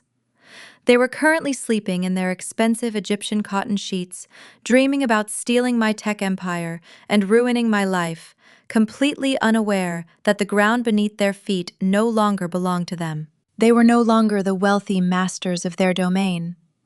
They were legally my tenants, and they were massively behind on rent. The moment the FBI froze their remaining assets tonight, I was going to serve them with an immediate eviction notice. I was going to throw my mother-in-law out onto the very street she thought she owned. The morning of our 10th anniversary finally arrived. The sun filtered through the heavy curtains of our master bedroom, casting a warm, deceptive glow over the quiet room. I woke up to the sound of Gavin humming cheerfully in the master bathroom. He walked out wrapped in a plush white towel, smelling of expensive aftershave and absolute arrogance. "Happy anniversary, beautiful," he said, his voice dripping with a sickening manufactured sweetness. He walked over to my side of the bed, holding a massive, overflowing bouquet of deep red roses. They were violently expensive, undoubtedly purchased with a credit card he fully expected me to pay off next month. He leaned down, pressing a soft, lingering kiss against my cheek. I forced my muscles to remain completely relaxed, suppressing the intense physical urge to recoil from his touch. I accepted the roses, with a fragile, tired smile, playing the role of the oblivious, exhausted wife one last time. "They are absolutely gorgeous, Gavin," I murmured, burying my face in the soft petals to hide my expression of pure disgust. "Thank you so much." "Only the best for my amazing wife," he replied smoothly, sitting on the edge of the mattress. "I cannot believe it has already been 10 years. We have built such an incredible life together, Lauren, and tonight is going to be the absolute pinnacle. Everyone who matters is going to be in that ballroom to celebrate us. I want you to relax today. Take a long bath. Go get your hair and makeup professionally done. Tonight is going to be a night you will remember for the rest of your life." I looked at him, truly looking at the man I had shared a home with for a decade. I searched his eyes for any microscopic trace of guilt, any fleeting hesitation about the horrifying public execution he was planning to carry out in just a few hours. There was absolutely nothing. His eyes were bright clear and completely devoid of empathy. He was entirely hollow. He was a parasite who had finally decided to kill his host. "I will make sure I look absolutely perfect," I promised, softly setting the heavy vase of roses on the nightstand. "I would not want to disappoint your parents or your important guests." Gavin smiled, patting my hand condescendingly. "You never disappoint me, Lauren. Not when it really counts." The hours bled away until the late afternoon shadows stretched across the bedroom floor. The house was entirely quiet. Gavin had gone to the country club early to supposedly coordinate the catering with his mother, but I knew he was actually meeting with Trent to finalize their fabricated timeline of my supposed adultery.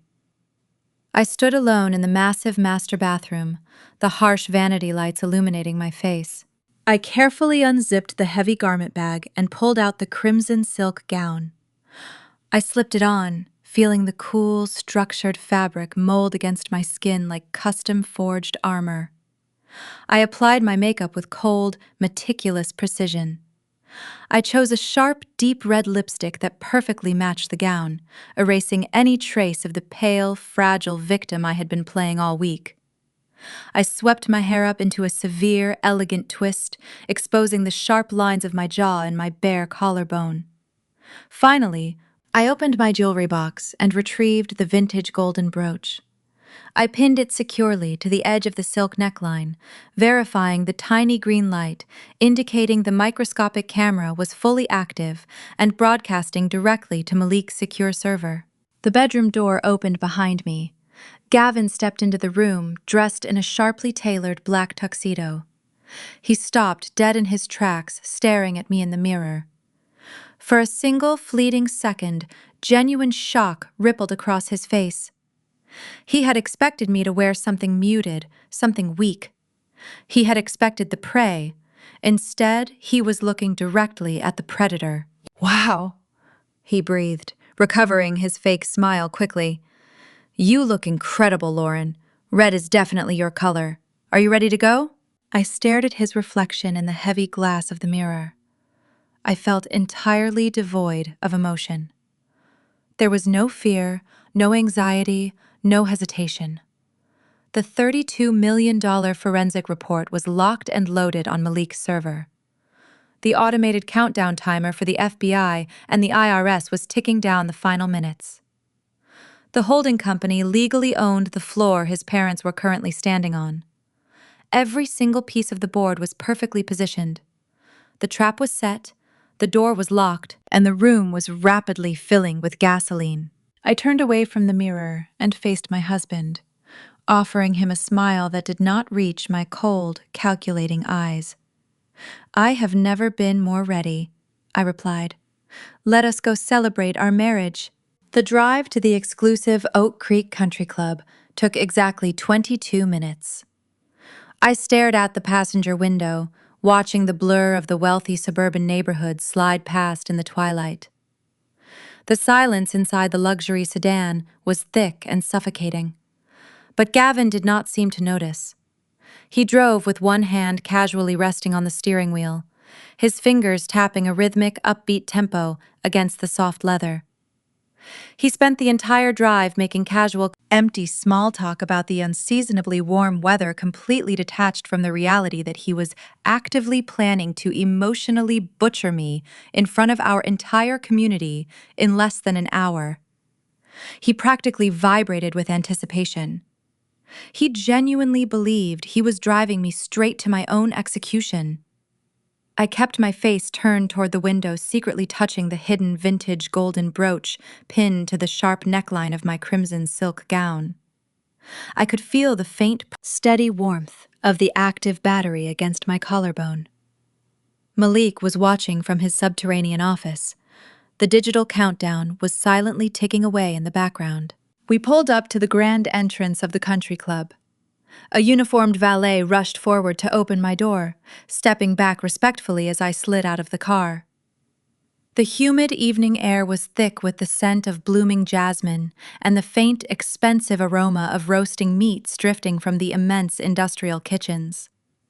The entire sweeping facade of the club was illuminated by massive theatrical spotlights, casting long shadows across the manicured lawns. Gavin walked around the front of the car and offered me his arm. He was flawlessly projecting the image of the fiercely devoted, protective husband for the benefit of the valets and the lingering guests on the front steps. I linked my arm through his, my grip firm, steady, and entirely devoid of affection. We walked through the heavy double oak doors and stepped directly into the grand ballroom. The sheer scale of the illusion was staggering. The massive room was draped in flowing white silks and glittering gold accents. Towering centerpieces of expensive white orchids dominated every single table in the room. A live string quartet was playing softly in the far corner, their classical music nearly drowned out by the roar of 200 wealthy, influential people engaged in loud, self-important conversations. Waiters in crisp white tuxedos moved seamlessly through the dense crowd, balancing heavy silver trays loaded with crystal flutes of vintage champagne and tiny, intricate appetizers. I scanned the room, instantly mapping the targets.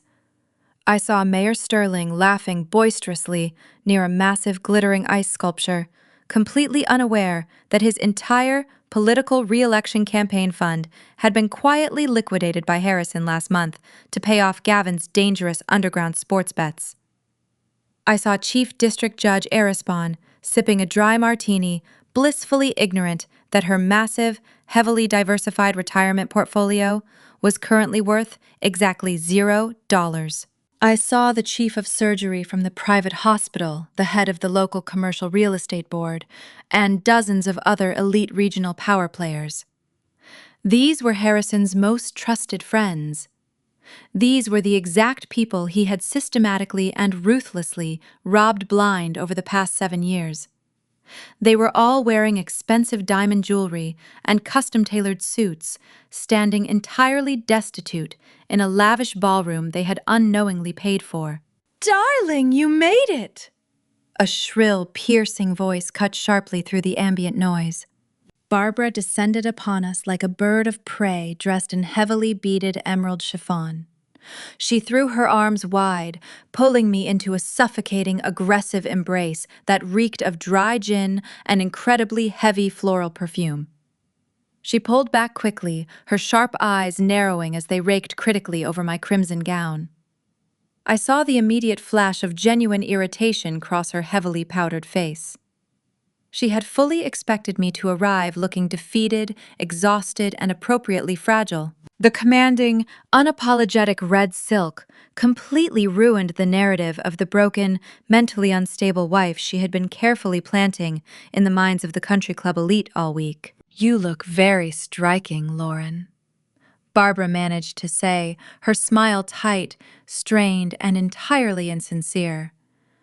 Red is certainly a very bold choice for a 10-year anniversary celebration.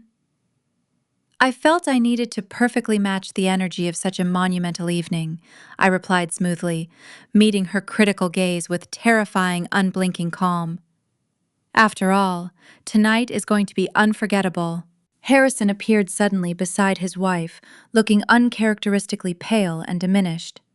The tailored lines of his expensive tuxedo could not hide the slight, frantic tremor in his hands.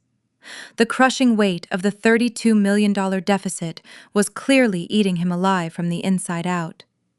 He forced a broad, hearty laugh, clapping Gavin hard on the shoulder.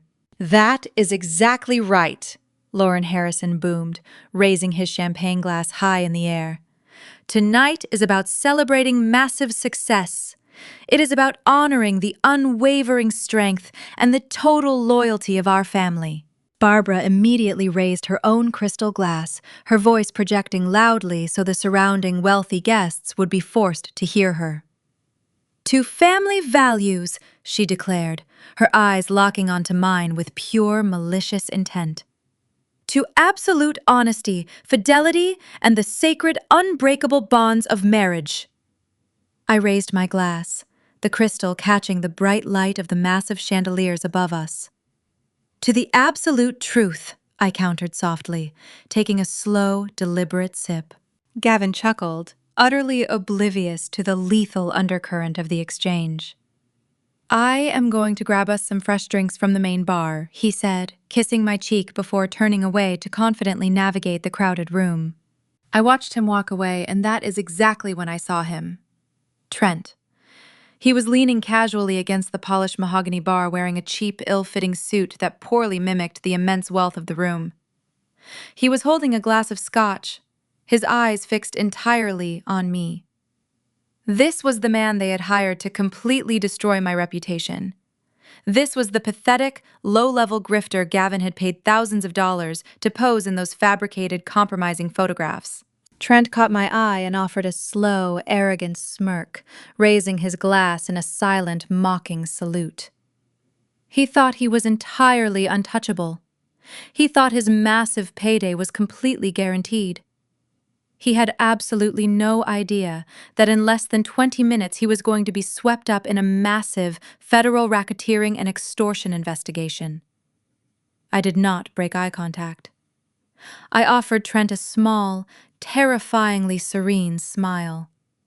His smirk faltered slightly, a flicker of genuine unease crossing his face, before he quickly looked down at his shoes. The heavy antique clock on the wall above the bar read 7:45. 15 minutes until Malik's digital guillotine dropped. 15 minutes until the heavily encrypted forensic dossiers flooded the secure servers of the FBI and the IRS. 15 minutes until every single defrauded investor in this opulent room received the automated email confirming their total financial ruin.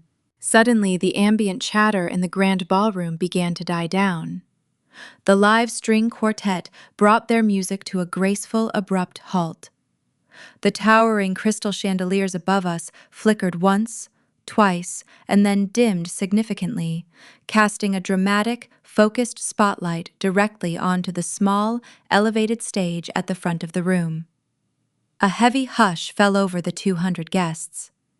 They turned their attention eagerly toward the stage, their faces flushed with expensive champagne and blind anticipation.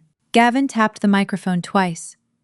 The sharp, rhythmic thud echoed across the cavernous grand ballroom, instantly cutting through the ambient chatter and commanding absolute silence from the 200 guests.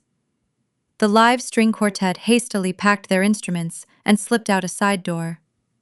The heavy theatrical spotlights focused entirely on my husband, illuminating him in a harsh, bright circle of light. He looked down at the thick envelope in his hand, took a deep, audibly shaky breath, and looked back up at the sea of expectant faces, friends, family, esteemed colleagues. He began his voice perfectly modulated to project a deep, resonant sorrow. "We gathered here tonight to celebrate a decade of marriage. 10 years of what I believed was a partnership built on unwavering trust, mutual respect, and absolute devotion. I stood by Lauren when she founded her technology company. I supported her through the late nights, the grueling stress, and the immense pressure of building her empire. I was her anchor. I gave her everything I had, and I loved her with every single fiber of my being. Gavin paused, looking down at his polished shoes and allowing his voice to crack slightly. It was an absolutely masterful, Oscar-worthy performance. He wiped a phantom tear from his eye, and I could actually hear a few sympathetic murmurs ripple through the front row of wealthy guests. But the painful reality of life is that sometimes the people we love the most are the ones hiding the darkest, most destructive secrets. Gavin continued, his tone shifting from sorrow to a brave, manufactured resolve. For months I have watched my wife rapidly deteriorate. I have watched her suffer from severe psychological instability, wildly erratic behavior, and sudden, unexplained absences. I desperately tried to get her help. My parents tried to intervene, but the horrible truth I finally uncovered this week is far more devastating than mere illness. The truth is a calculated, malicious betrayal that has completely shattered our family and broken my heart beyond repair. He turned toward the back of the room and gave a sharp, deliberate nod to the audiovisual technician manning the control booth. "I am so deeply sorry to subject all of you to this," Gavin said into the microphone, his voice dripping with fake agony. "But I refuse to live a lie for one more single second." The massive projector screens flanked on either side of the stage flared to life with blinding intensity. The high-definition images were easily 20 feet tall, entirely inescapable, and aggressively bright in the dimly lit ballroom. It was a rapid, brutal slideshow of the fabricated adultery photos. There I was, or rather the heavily drugged, unconscious version of me they had painstakingly manipulated, tangled in expensive hotel bedsheets with Trent. The lighting in the photos was deliberately harsh, making the staged intimacy look incredibly graphic, shameful, and entirely undeniable. Trent was positioned perfectly in every shot, ensuring his face and my supposedly willing participation were crystal clear to every single powerful investor in the room. A collective, deafening gasp ripped through the grand ballroom. The sound of 200 people simultaneously inhaling in pure shock was incredibly loud. I heard the sharp shatter of a crystal champagne flute hitting the marble floor, the glass exploding into 100 glittering pieces. Whispers erupted instantly, spreading like a violent wildfire across the linen-covered tables. I turned my head slightly and saw the district judge covering her mouth in absolute horror. The mayor looked visibly disgusted, turning his back away from the massive screens.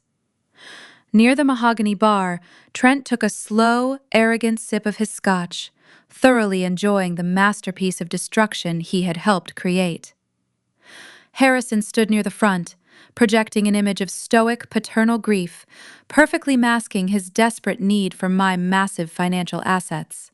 Gavin stepped down from the stage, clutching the thick manila envelope against his chest like a heavy shield. But it was Barbara who moved first. She practically glided across the polished marble floor toward me, her face contorted into a flawless mask of maternal heartbreak and profound disappointment. The crowd instinctively parted for her, giving her a wide berth as she approached the disgraced, unstable wife. She stopped directly in front of me. The cloying scent of her heavy floral perfume mixed with the metallic smell of my own adrenaline. She reached out and placed a trembling hand on my arm, leaning in incredibly close, so only I could hear her exact words over the frantic whispering of the shocked crowd. She smoothly pulled the thick envelope from Gavin's hand as he stepped up right beside her. Barbara snapped open the metal clasp and slid out a heavy stack of legal documents and a sleek black fountain pen. "You have completely destroyed this beautiful family," Barbara hissed softly. the venom in her voice contrasting violently with the sorrowful expression she maintained for the audience. "You are a sick, deeply unstable woman, but we are willing to show you mercy. These are divorce papers heavily weighted in Gavin's favor, along with a complete, irrevocable transfer of ownership for your entire technology company and all its subsidiary patents. Sign them. Right now. Sign them quietly, hand over the company, and walk out those doors. If you do exactly as we say, we will not sue you into oblivion. We will let you keep a small, quiet allowance, and we will not release these horrific images to the national press. If you fight us, we will publicly crucify you in court, and you will leave this marriage with absolutely nothing but a shattered reputation and a mountain of legal debt." They had completely cornered me. They had orchestrated the ultimate, inescapable public ambush, leveraging my own social standing and personal pride against me. The entire room was staring at me, waiting for the inevitable collapse. They fully expected me to burst into frantic tears. They expected me to fall to my knees, hide my face in shame, and desperately sign the legal papers just to make the overwhelming public humiliation stop. I looked down at the black fountain pen Barbara was aggressively shoving into my hand. I looked up at the towering 20-foot-tall images of my own fabricated disgrace flashing endlessly on the screens. I looked at Gavin, whose eyes were burning with greedy, triumphant anticipation. I did not cry. I did not take a single step backward. The heavy crimson silk of my gown brushed aggressively against the floor as I calmly pushed past Barbara, ignoring her outstretched hand. I walked completely unbothered up the 3 carpeted steps to the elevated stage. The frantic whispering in the crowd abruptly died down into a tense, deeply confused silence. I walked directly to the center of the stage, standing right in front of the blinding projector screens displaying my supposed infidelity. I reached out and pulled the microphone smoothly from the metal stand. I looked out over the sea of wealthy, powerful faces, and then I looked directly down at my husband and my in-laws standing frozen on the floor below. I felt the absolute cold certainty of the $32 million bomb Malik was about to drop.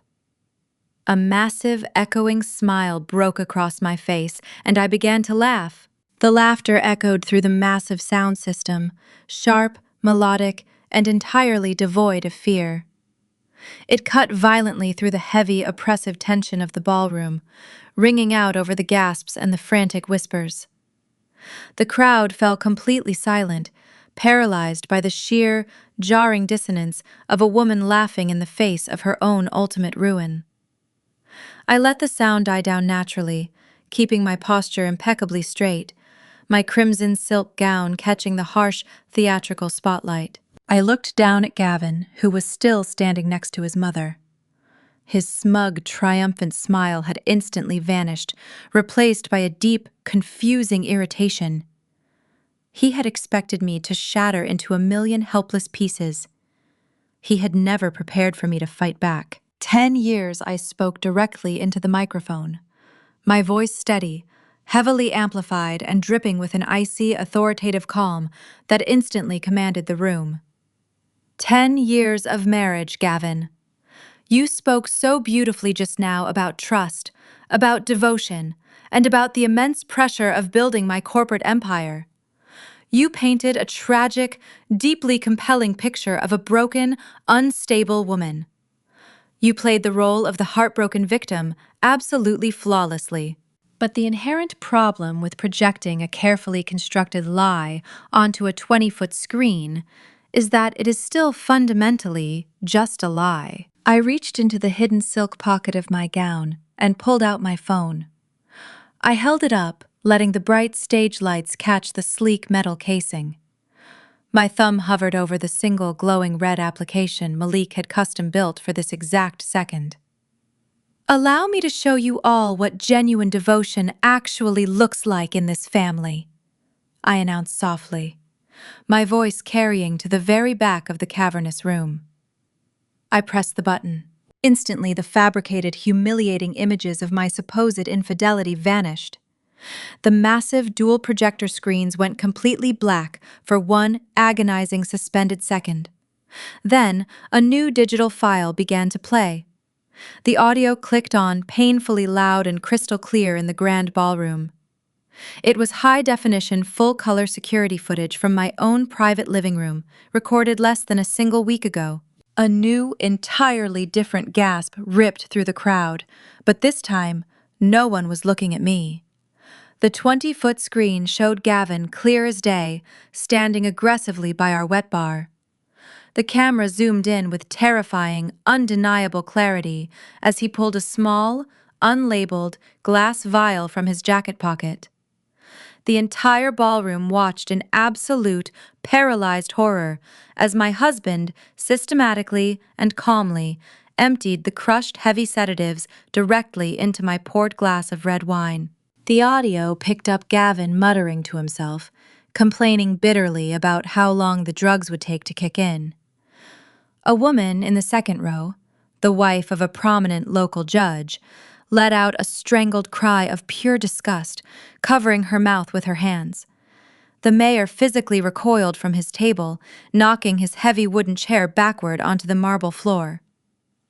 I watched Barbara from the stage, her heavily powdered face draining of all color in an instant. Her jaw dropped open as the undeniable, brutal reality of her crime was broadcast live to her most elite, judgmental social circle. The video on the screens flawlessly spliced forward to the next timestamp.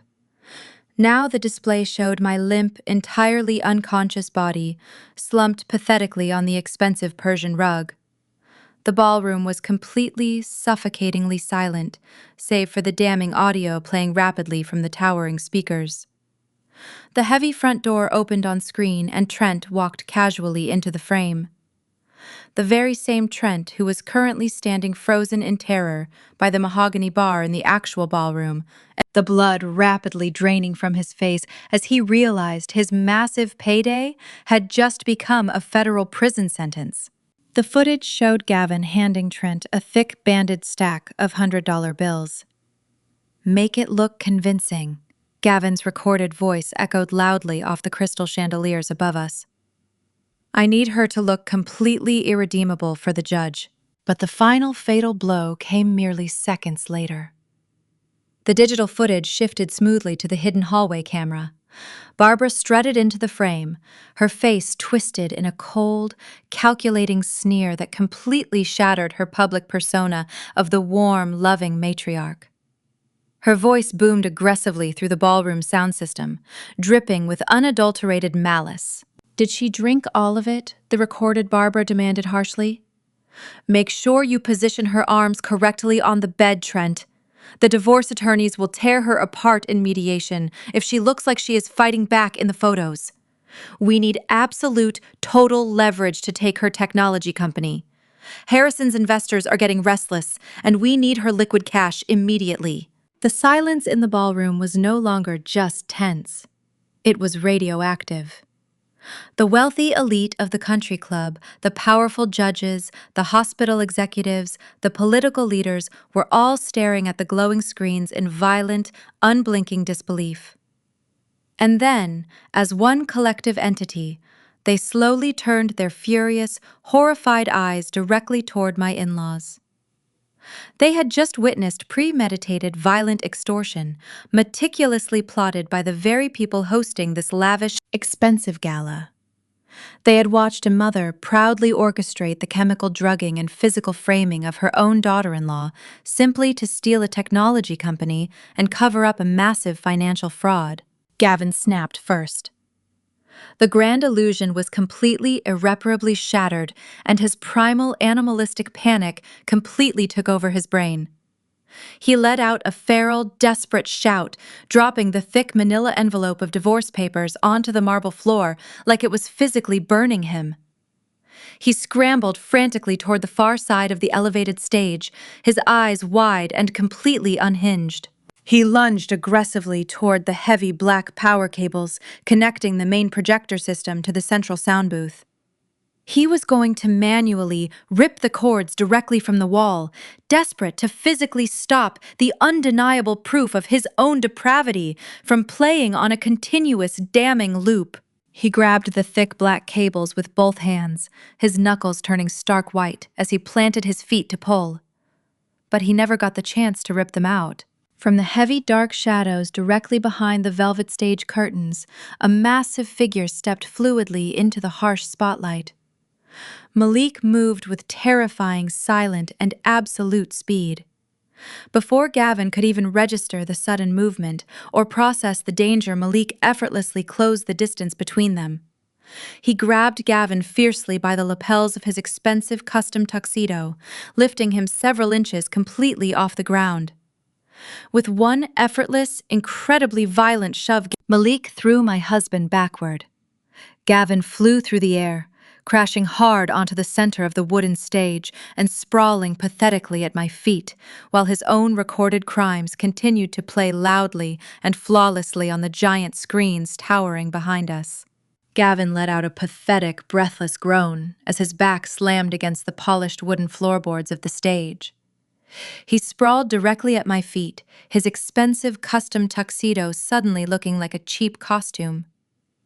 Malik stepped forward, emerging fully from the heavy velvet shadows. He did not say a single word. He simply crossed his massive arms and stood over my husband like an executioner, an immovable wall of silent authority. I did not even bother to look down at the man I had married. My eyes remained locked entirely on the sea of horrified, paralyzed faces in the grand ballroom. The silence was absolute, heavy, and suffocating. The wealthy elite of the city were completely trapped in the violent whiplash of the evening, desperately trying to process the criminal depravity they had just witnessed. I raised the microphone back to my lips. My voice remained perfectly steady, echoing with a cold, terrifying clarity. The extortion and the drugging were only the symptoms of the disease, I announced, ensuring every single syllable carried to the very back of the room. Gavin and Barbara did not orchestrate this elaborate criminal conspiracy simply because they hate me. They did it out of sheer, unadulterated panic. They did it because they were desperately trying to plug a massive, bleeding hole in a sinking ship. They needed to steal my liquid assets tonight to hide a $32 million lie. The massive projector screens behind me flickered instantly. The sickening footage of my unconscious body vanished, replaced by a stark, blindingly white background. Massive columns of glaring red numbers flooded the 20-foot displays. This was Malik's masterpiece. It was the complete, unassailable financial forensic autopsy of Harrison's entire wealth management firm, dragged out into the harsh, unforgiving light. The spreadsheets were massive, incredibly detailed, and entirely damning. They documented every single fraudulent transaction, every forged signature, and every fake dividend payout over the last decade. "Let us talk about your investments," I said smoothly, pacing slowly across the edge of the stage. I looked directly at the most powerful men and women in the city, watching their faces contort from residual shock to profound creeping confusion. Harrison has spent the last 7 years promising you guaranteed exceptionally high returns on commercial real estate developments. He handed you beautifully bound quarterly reports. He showed you glossy architectural blueprints and forged municipal zoning approvals. But none of it actually exists. There are no buildings. There is no commercial real estate. He has been operating a massive textbook Ponzi scheme right here in this very room. He has simply been using the massive capital deposits from the newest country club members to fabricate the dividend payouts of the older members. It is a house of cards, and the wind has finally blown it down. "Mayor Sterling," I called out, my voice slicing effortlessly through the rising murmur of the ballroom. I directed a heavy red laser pointer at the massive screen, highlighting a specific, heavily encrypted routing table with his name clearly attached. You transferred $2 million into Harrison's care last month for your aggressive political re-election campaign. You trusted him implicitly. I am looking at the absolute unfiltered back end of his primary server right now. Your current account balance is exactly $0. The mayor turned completely ashen. His jaw dropped open. He grabbed the edge of his linen-covered table so hard his knuckles turned stark white, overturning his crystal champagne glass in the process. The expensive liquid spilled across the white fabric, dripping onto the floor like a ticking clock. I shifted my gaze sharply to the right. Chief Judge Araspana continued, mercilessly targeting the woman who had gasped the loudest at my supposed moral failings. You entrusted this man with your heavily diversified lifelong retirement portfolio. You believed you were financially untouchable for the rest of your natural life. Look at the screen, Judge. Look at the glaring red zero next to your account number. Your real, unedited balance is completely gone. The hospital executive board, the regional directors, the local commercial real estate moguls, all of you. You are looking at the true, unvarnished financial reality. Every single penny you gave to Harrison has been completely vaporized. A low, dangerous rumble began to build in the cavernous ballroom.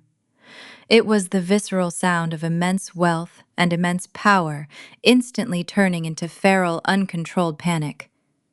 But I was not finished twisting the knife. I tapped my screen again.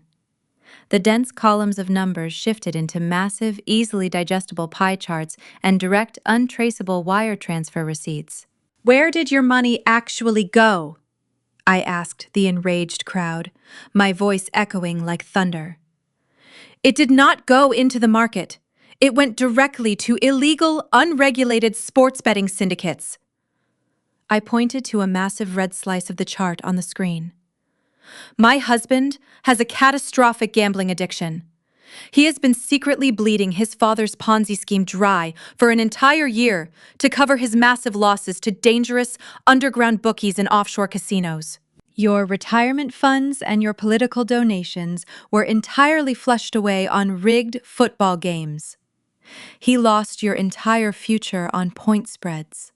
I turned my attention to Barbara, who was standing frozen on the marble floor below the stage, her heavily powdered face twisting in absolute terror. And the rest of your stolen money, I announced loudly, dropping all pretense of civility, funded this beautiful, disgusting illusion. Your hard-earned capital paid for the lavish country club memberships. It paid for the expensive emerald chiffon dress Barbara is currently wearing. It paid for the massive, fake diamond ring on her finger. They have been living like absolute royalty, drinking your vintage champagne and hosting lavish galas entirely financed by your stolen life savings. The grand ballroom absolutely exploded. The thin veneer of high society etiquette vanished in a violent, chaotic instant. The shock instantly mutated into pure, unadulterated rage. 200 of the most influential, powerful people in the city simultaneously turned into a vicious, screaming mob. Crystal champagne flutes were hurled violently against the walls, shattering into thousands of glittering pieces. Heavy wooden chairs were kicked backward, crashing onto the floor. Mayor Sterling lunged aggressively forward, his face flushed dark purple with absolute fury, screaming vicious obscenities directly at Harrison.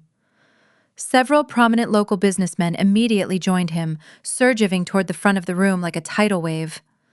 The private security guards standing by the heavy oak doors were completely overwhelmed, paralyzed by the sheer ferocity of the wealthy guests they were paid to protect. Harrison stumbled backward, his hands raised in a pathetic, trembling surrender. He was sweating profusely, his expensive tuxedo suddenly suffocating him. He shook his head wildly, stammering out incoherent, desperate apologies that were entirely drowned out by the deafening roar of the betrayed investors. He backed directly into a heavy floral arrangement, knocking the massive white orchids onto the floor as the angry crowd rapidly closed in around him. They were circling him like wolves, demanding their stolen millions. Lauren, a shrill, completely unhinged voice, screamed over the absolute chaos. Barbara pushed her way violently through the screaming investors, charging aggressively toward the edge of the elevated stage. Her carefully styled hair was suddenly completely disheveled, strands falling across her sweaty forehead. Her eyes were wide, with a feral, psychotic desperation. She pointed a trembling, heavily manicured finger directly at my face, her chest heaving with exertion. "You are a pathological liar!" Barbara shrieked, her voice cracking violently under the immense strain of the collapsing room. "Do not listen to a single word this unstable bitch is saying. She is completely insane. These numbers are entirely fabricated. My husband is a brilliant financial mind. We are incredibly wealthy. We have millions securely locked away in private offshore accounts. This is a sick, jealous smear campaign designed by a crazy woman." I looked down at my mother-in-law from the elevated stage. The heavy crimson silk of my gown practically glowed in the harsh spotlight. I did not raise my voice. I did not need to. I spoke with the icy, lethal precision of a woman who had already won the war. "Check your phone, Barbara," I commanded coldly, my voice cutting through her hysterical screaming with absolute, chilling authority. "I know exactly about the offshore shell companies in the Cayman Islands. I know Gavin tried to drain my holding firm to cover your massive deficit, but he failed. I intercepted the entire transaction. I rerouted every single penny into a permanent, irrevocable trust for pediatric cancer. I highly suggest you log into your secure banking portal right this exact second. Check the accounts you believe are saving your life. They are completely empty. The balance is zero, Barbara. You have absolutely nothing left." Barbara froze completely still. Her hands began to shake violently. She dug frantically into her heavily beaded emerald clutch, her diamond rings scraping aggressively against the expensive fabric. She pulled out her gold-plated smartphone, her perfectly manicured fingers slipping against the glass screen as she frantically typed in her secure biometric passwords. She opened her offshore banking application, desperately refreshing the digital ledger. I watched the exact moment her entire reality snapped entirely in half. The phone slipped from her trembling hands, clattering loudly against the polished marble floor. Her knees buckled beneath her. She let out a guttural, harrowing wail, a sound completely devoid of any human dignity or high society restraint. It was the horrific sound of a parasite realizing its host was entirely dead. She collapsed onto the floor amidst the shattered crystal and spilled champagne, clutching her head and sobbing hysterically, her expensive makeup running down her face in dark, ugly streaks. Harrison did not even move to help her. He was currently pressed flat against the floral wallpaper, surrounded by the furious, red-faced mayor and 5 enraged hospital executives who were physically blocking him from moving a single inch. But I was not entirely finished. I did not want them merely broke and socially ruined. I wanted them physically erased from the very community they had polluted. I stepped forward to the absolute edge of the elevated stage towering over Barbara as she continued to weep on the marble floor. I reached into the hidden pocket of my crimson silk gown one final time. I did not pull out a phone. I pulled out a thick, heavily embossed legal document. The crisp white paper contrasted violently against the dark red silk. I held it up high for the entire ballroom to see, ensuring the district judges and the political elites standing in the front row could clearly recognize the official, notarized seal of a verified property deed. "You assumed your sprawling, perfectly manicured suburban estate was an untouchable fortress," I stated, my voice echoing coldly across the chaotic, screaming room. "You flaunted it to every single person in this ballroom. You hosted lavish charity luncheons in the garden and paraded around like absolute royalty, judging everyone else for not matching your fabricated standards. But the ugly truth is that you heavily remortgaged that massive property 4 separate times just to maintain your pathetic, rotting facade. You missed your last 3 mortgage payments, Harrison. Your high-risk lender was quietly preparing to initiate brutal foreclosure proceedings by the end of next week. Harrison squeezed his eyes shut, his chest heaving as the wealthy investors crowding him let out another wave of disgusted shouts. So I stepped in. I continued, my eyes locking onto Gavin, who was frantically trying to crawl backward, away from Malik on the wooden stage floor. I used a private Delaware holding company to legally purchase the toxic debt on your entire estate. I bought the mortgage entirely in cash, using my personal corporate reserve funds. The transfer cleared completely yesterday afternoon. I am technically your landlord now. I lowered the microphone slightly, staring directly into the terrified, hollow eyes of the man I had married a decade ago. I delivered the final, fatal blow with absolute, terrifying precision. You tried to steal my company to save your fake empire. But while you were busy staging photos, I bought your debt. You are officially homeless, and your eviction notice is effectively immediate. The absolute devastation in the room was finally complete. The crowd was stunned into a secondary, vibrating silence by the sheer brutality of the counterattack. I had systematically dismantled their fake wealth, their unearned social standing, their freedom, and now their physical shelter. I had stripped them down to absolutely nothing but the clothes on their backs. Near the back of the massive ballroom, Trent finally panicked. He dropped his glass of expensive scotch and made a frantic, desperate dash for the heavy double oak doors, desperately trying to escape the radioactive fallout before the authorities arrived. But the furious country club members blocking the exit absolutely refused to budge. 2 massive commercial real estate developers shoved Trent violently backward into the chaotic crowd, trapping the pathetic grifter inside the very cage he had so willingly helped build. Suddenly, a sharp, piercing sound cut violently through the heavy, humid night air outside the country club. It started as a distant, high-pitched wail, echoing down the exclusive suburban streets. Within seconds, it rapidly multiplied into a deafening, overwhelming chorus of heavy industrial sirens. The enraged yelling inside the grand ballroom faltered immediately.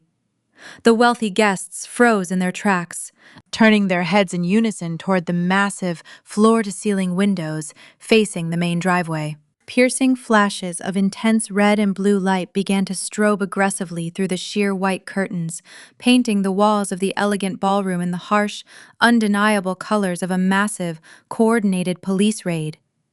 The sound of heavy tires screeching to a violent halt on the paved driveway outside echoed clearly through the building. The frantic stomping of heavy tactical boots vibrating against the concrete front steps was entirely unmistakable. I looked over my shoulder. Malik looked back at me and offered a single, sharp nod of absolute confirmation. The digital countdown had successfully reached 0. The heavily encrypted forensic dossiers had hit the federal servers exactly on schedule, and the authorities had mobilized with terrifying speed to secure the $32 million crime scene. The massive double oak doors of the grand ballroom did not just swing open. They were violently kicked apart, slamming heavily against the interior walls with a deafening, explosive crash that shook the crystal chandeliers above us. A tidal wave of heavily armed tactical agents, wearing dark protective windbreakers, flooded aggressively into the opulent room. The bright yellow letters printed boldly across their backs were impossible to ignore. The FBI had officially arrived. Federal agents flooded the grand ballroom like a highly coordinated, heavily armed avalanche. The deafening crash of the doors was immediately followed by harsh barking orders as tactical teams fanned out with brutal efficiency. They moved in perfect synchronization, their black combat boots trampling the scattered white orchids and the shattered crystal on the marble floor. Dozens of officers formed an impenetrable perimeter along the walls, physically blocking every single exit, while the lead federal agent marched directly to the center of the chaotic room. He did not ask for silence. He demanded it with the overwhelming presence of federal authority. Nobody move! the lead agent roared, his voice cutting through the lingering screams of the betrayed investors. This is a federal raid, executed by the Federal Bureau of Investigation and the Internal Revenue Service. We are locking down this entire facility. Step away from the targets immediately. The furious mob of wealthy country club members who just seconds ago were ready to physically tear Harrison apart instantly backed away. They formed a wide, terrified circle, leaving my father-in-law standing completely alone in the center of the debris. Harrison looked like a hunted animal. He darted his eyes wildly toward the kitchen doors, contemplating a desperate, pathetic run for his life. But there was nowhere to go. 4 heavily armed agents closed in on him instantly. They did not treat him like an elite, respected financial advisor. They treated him like the dangerous criminal he was. "Harrison Vance," the lead agent announced, pulling a heavy pair of steel handcuffs from his tactical belt. "You are under arrest for massive wire fraud, conspiracy to commit extortion, and the operation of an illegal Ponzi scheme spanning multiple federal jurisdictions. Put your hands behind your back right now." Harrison opened his mouth, perhaps to spin one final desperate lie, but an agent violently grabbed his arm, twisting it forcefully behind his tailored tuxedo. The sharp metallic click of the handcuffs snapping shut echoed loudly across the silent ballroom. It was the absolute, undeniable sound of his entire empire collapsing into dust. Over by the mahogany bar, Trent realized the exits were completely blocked. Panic overtook his small-time grifter instincts. He tried to duck under a linen-covered table to blend in with the terrified guests, but a tactical agent spotted him instantly. The agent sprinted across the room and tackled Trent with bone-crushing force, driving him hard into the polished marble floor. Trent let out a high-pitched yelp of pain as his face smashed against the stone. Trenton Miller, the arresting agent, shouted, driving a knee into his back. "You are under arrest for federal wire fraud, conspiracy, and accessory to aggravated assault."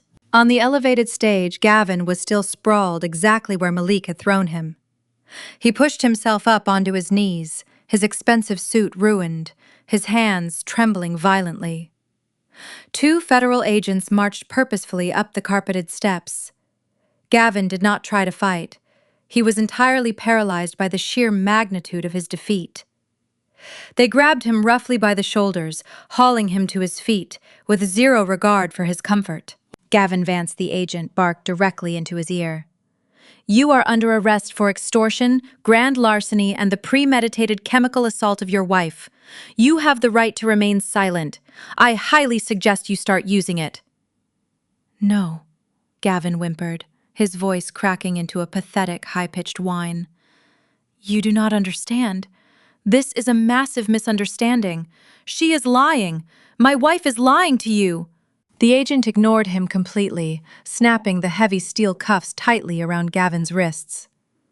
The cold reality of federal prison was finally sinking into his arrogant brain. Below the stage, the scene was rapidly devolving into a completely different kind of chaos. Barbara was still kneeling in the spilled champagne, her emerald chiffon gown soaked and clinging to her legs. She watched in absolute paralyzed horror as her husband was aggressively marched toward the shattered double doors. The terrifying reality of her new, impoverished criminal existence finally broke what was left of her mind. She scrambled forward on her hands and knees, the broken glass cutting into her skin, completely abandoning any remaining shred of her manufactured high society dignity. She crawled desperately toward Mayor Sterling, grabbing blindly at the leg of his expensive trousers. "Please, Richard," she sobbed hysterically, her mascara running in thick black rivers down her cheeks. "You have to help us. You know Harrison. We are good people. Please, call the police chief. Stop them." Mayor Sterling looked down at the weeping, bleeding woman clinging to his leg. There was no pity in his eyes. There was only absolute, unadulterated disgust. He violently kicked his leg free from her grasp, stepping entirely over her prone body. "Do not ever speak to me again, you pathetic thief!" the mayor spat viciously. He immediately turned his back on her, marching directly toward the lead federal agent to loudly demand the immediate return of his stolen political funds. Barbara let out a tortured wail, dragging herself toward Chief Judge Arisbin. "Helen, please!" Barbara begged, her voice scraping against her throat. "You have to intervene! You are a judge! They are ruining our family!" Judge Arisbin did not even pause. She stepped gracefully around Barbara, as if she were stepping over a pile of rotting garbage on the sidewalk. She joined the angry mob of wealthy investors aggressively swarming the federal agents, all of them screaming frantically about their liquidated retirement accounts and demanding access to the seized servers. Barbara was left completely alone on the dirty floor, weeping into her ruined hands, entirely ignored and thoroughly discarded by the exact same elite social circle she had dedicated her entire life to impressing. The agents began to aggressively clear the room, marching the handcuffed prisoners toward the waiting convoy of black tactical vehicles outside. They dragged Gavin directly past the edge of the elevated stage. He dug his polished shoes into the carpet, fighting the agents just long enough to twist his body around and look up at me. His face was a mask of absolute pathetic desperation. "Lauren!" he screamed, his voice tearing through the chaotic noise of the ballroom. "Lauren, please! I am so sorry. I was desperate. The bookies were going to kill me. Please, baby. We have been married for 10 years. You cannot let them do this to me. Tell them to stop. Please, show me some mercy." I stood perfectly still on the edge of the stage, the heavy crimson silk of my gown flowing around me like freshly spilled blood.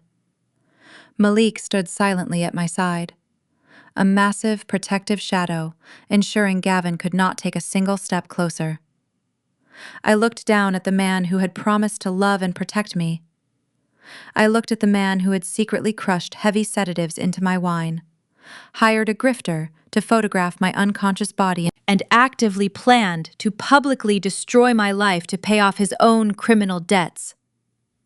I searched my heart for any lingering trace of the love I had once felt for him. I found absolutely nothing. I reached over to the small cocktail table resting on the edge of the stage. I picked up a delicate, untouched crystal flute of vintage champagne that had miraculously survived the chaos. I looked right through Gavin's terrified, begging eyes, seeing him not as my husband, but as a completely insignificant parasite I had finally managed to permanently eradicate. I raised the crystal flute, took a slow, deliberate sip of the cold champagne, and calmly turned my back on him. The heavy oak doors slammed shut behind the tactical agents, completely sealing Gavin's fate. I did not watch him leave.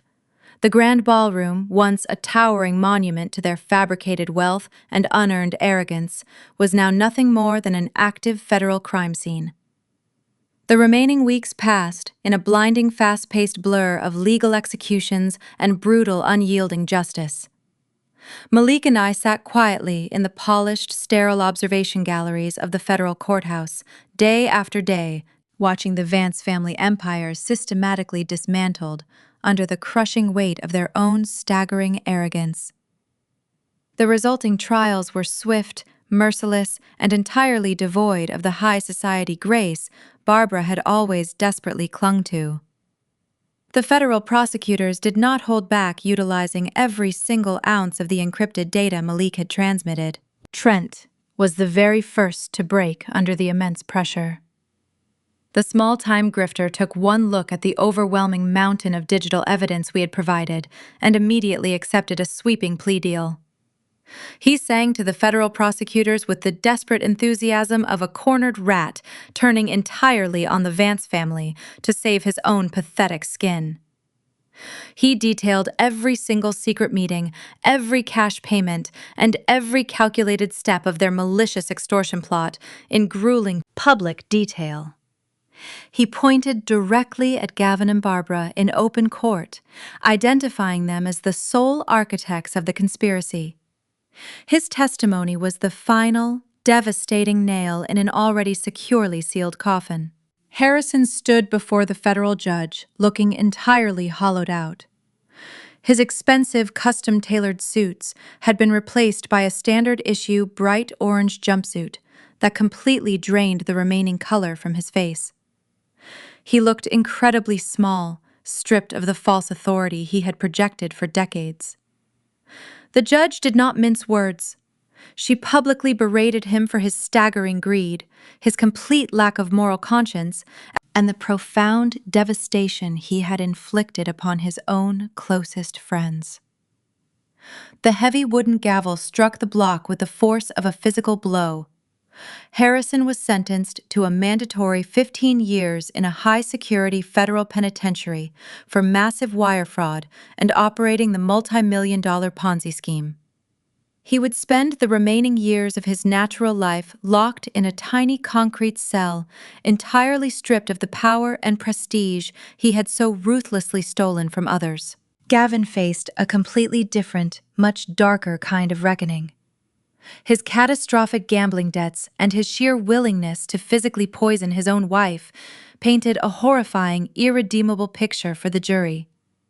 His desperate defense attorneys attempted to frame him as a helpless victim of his father's overbearing expectations, but the crystal-clear video of him calmly crushing heavy sedatives into my wine glass absolutely destroyed any possible chance of sympathy. The judge looked down at my former husband with pure, unfiltered disgust. 10 years, she announced, her voice echoing coldly through the silent, packed courtroom.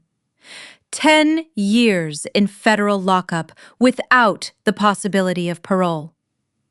Gavin collapsed back into his heavy wooden chair, burying his face in his trembling hands and sobbing audibly as the bailiffs forcefully dragged him away to begin his decade of absolute, inescapable isolation. But the most severe and enduring punishment did not happen inside a federal courtroom. It happened in the quiet, merciless reality of the real world. Barbara had somehow avoided direct prison time by claiming absolute ignorance of the financial mechanisms, leaning entirely on her husband's overwhelming guilt. But her physical freedom was a completely hollow victory. Without Harrison's stolen millions, and with my immediate eviction notice aggressively enforced by local sheriffs, she was violently expelled from the only world she had ever known. I drove past her new residence precisely once, simply to verify the absolute totality of my victory.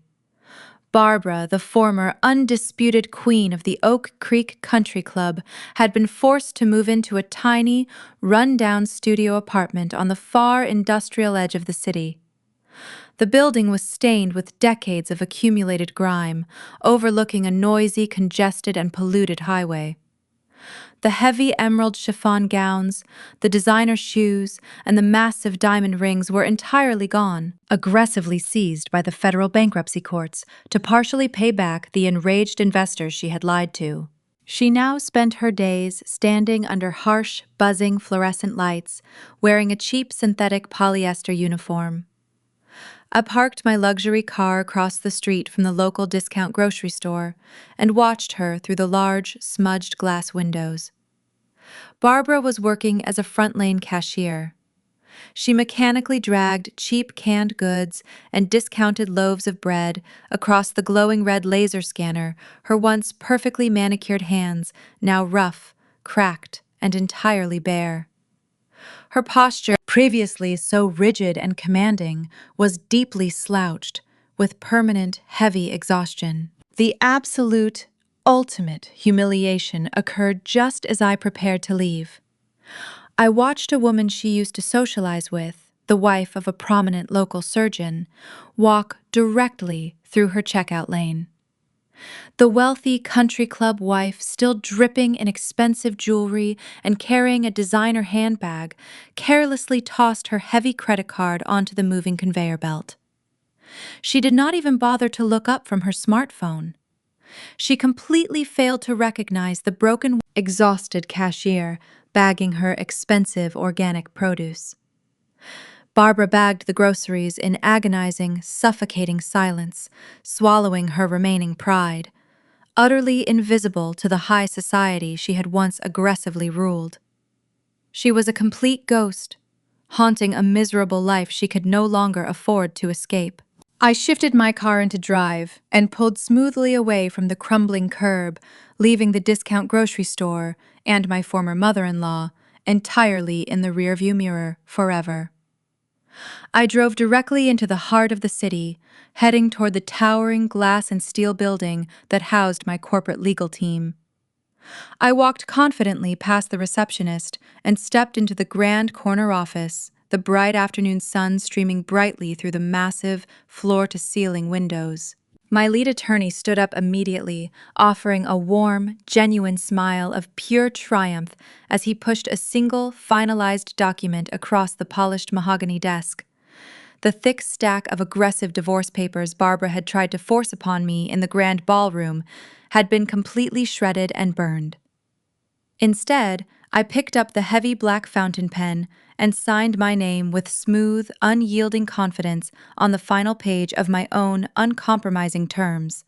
The dark ink dried instantly on the heavy paper. The long, exhausting nightmare was officially over. I finalized the divorce precisely on my exact timeline, leaving the toxic marriage with exactly what I had painstakingly built.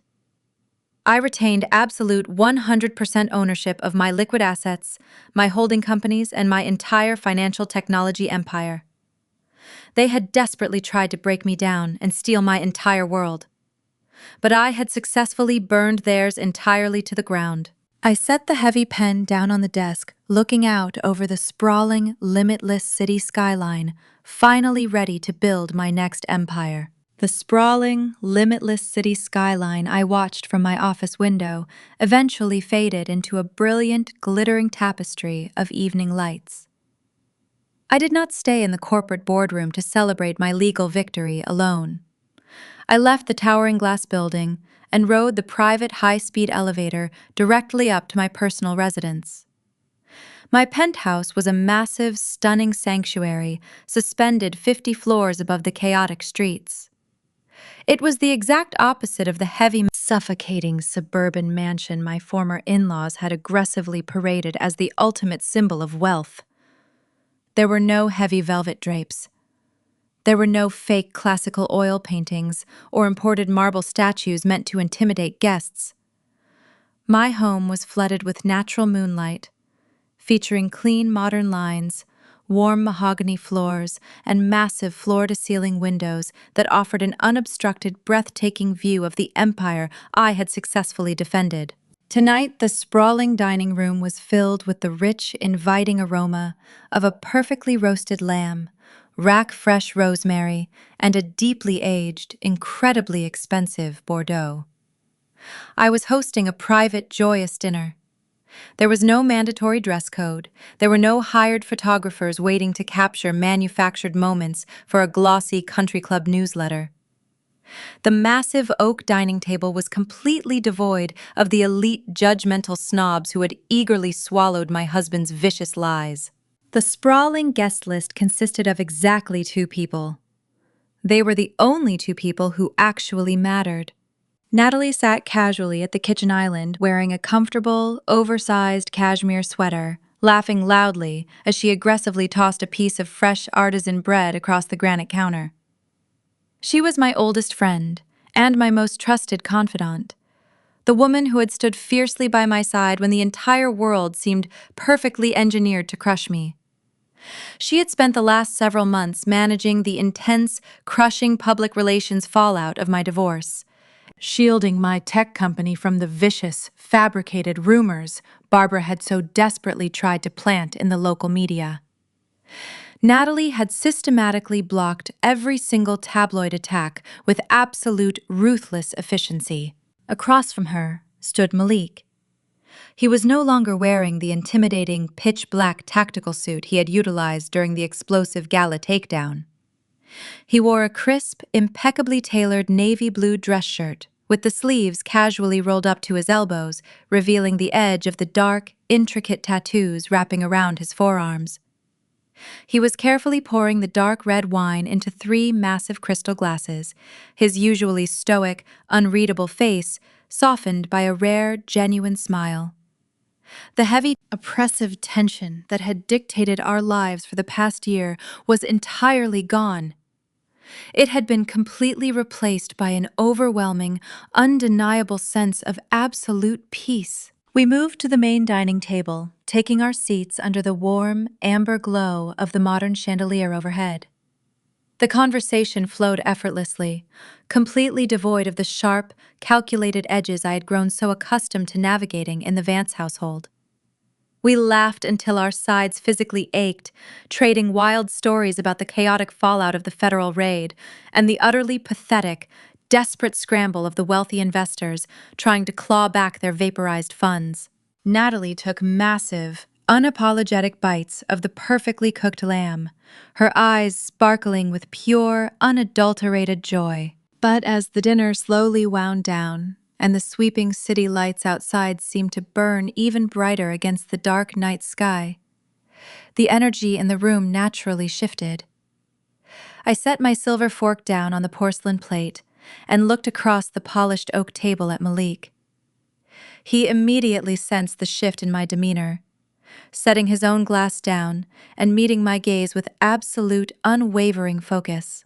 I did not invite you here tonight simply to celebrate the destruction of my former family, I said quietly, my voice carrying clearly across the quiet, expansive penthouse. I invited you here to officially secure the future of this company. Malik leaned back slightly in his leather chair, crossing his arms over his chest. He remained completely silent, waiting for me to continue. Natalie stopped chewing, looking rapidly between the two of us with intense, wide-eyed curiosity. When Gavin actively attempted to drain my holding firm to cover his catastrophic gambling debts, I realized my executive board was structurally vulnerable. I explained, resting my elbows on the table and clasping my hands together. I had too many blind spots. I trusted the wrong people to manage the internal flow of my capital. But you saw the attack coming months before the banking algorithms even flagged the discrepancy. You did not just provide physical security for me, Malik. You executed a flawless, incredibly complex financial counterstrike that completely dismantled a $32 million Ponzi scheme without a single mathematical error. You understand the intricate architecture of money better than any corporate banker I have ever hired. I reached into the deep pocket of my tailored silk trousers and pulled out a sleek, heavy titanium keycard. I slid it deliberately across the smooth oak table. It stopped exactly inches from his plate. The executive board convened this morning. I continued, a slow, incredibly satisfied smile spreading across my face. I demanded a complete restructuring of the upper management tier. They unanimously agreed to my specific terms. That is your new access card for the top floor of the corporate tower. You are no longer managing my private security detail, Malik. I am officially appointing you as the new Chief Financial Officer of the entire company. Malik stared down at the gleaming titanium key card. For the very first time since I had met him, the massive, unbreakable man seemed genuinely stunned. He looked up at me, his dark eyes searching my face for any sign of hesitation. He found absolutely none. I was entirely serious. He had proven his absolute loyalty in the darkest, most dangerous moments of my life. He possessed a brilliant tactical mind that was completely wasted on physical intimidation alone. He deeply, unequivocally deserved this powerful position. Natalie let out a massive, piercing cheer that echoed loudly off the high ceilings. She slammed her hands down on the dining table, her face breaking into a massive, triumphant grin. She immediately grabbed her crystal wine glass, holding it high in the air. "Hell yes!" Natalie shouted excitedly. "It is about damn time we clear out the useless corporate deadweight and put the real sharks in charge." Malik slowly reached out and picked up the titanium card. He turned it over in his large hands, feeling the heavy, cold metal. A slow, incredibly sharp smile finally broke across his face. He looked directly at me and offered a single, deeply respectful nod.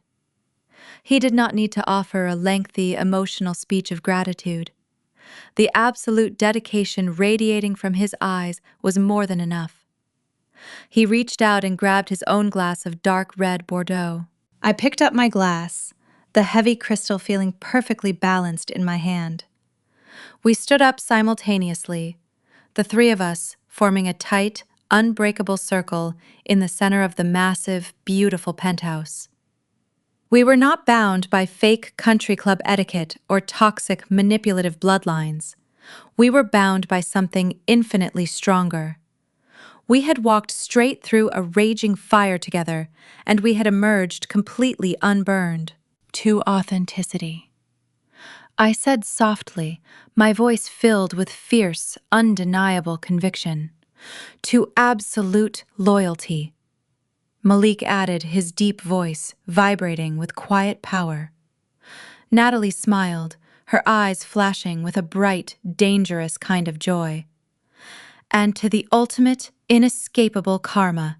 We brought the three massive crystal glasses together. The sharp, clear ringing sound echoed beautifully through the warm, illuminated penthouse, marking the absolute perfect end of their miserable era and the brilliant, unstoppable beginning of ours. The ringing of the crystal glasses faded slowly into the quiet, comfortable hum of the city below. I took a deliberate sip of the dark Bordeaux, letting the rich warmth settle deeply in my chest, and stepped away from the massive oak dining table. I walked slowly toward the towering glass windows, leaving Malik and Natalie to their joyful laughter. The cold glass felt incredibly grounding against my fingertips as I looked out over the sprawling, illuminated grid of the modern city skyline. I was no longer fighting desperately for my life or my company.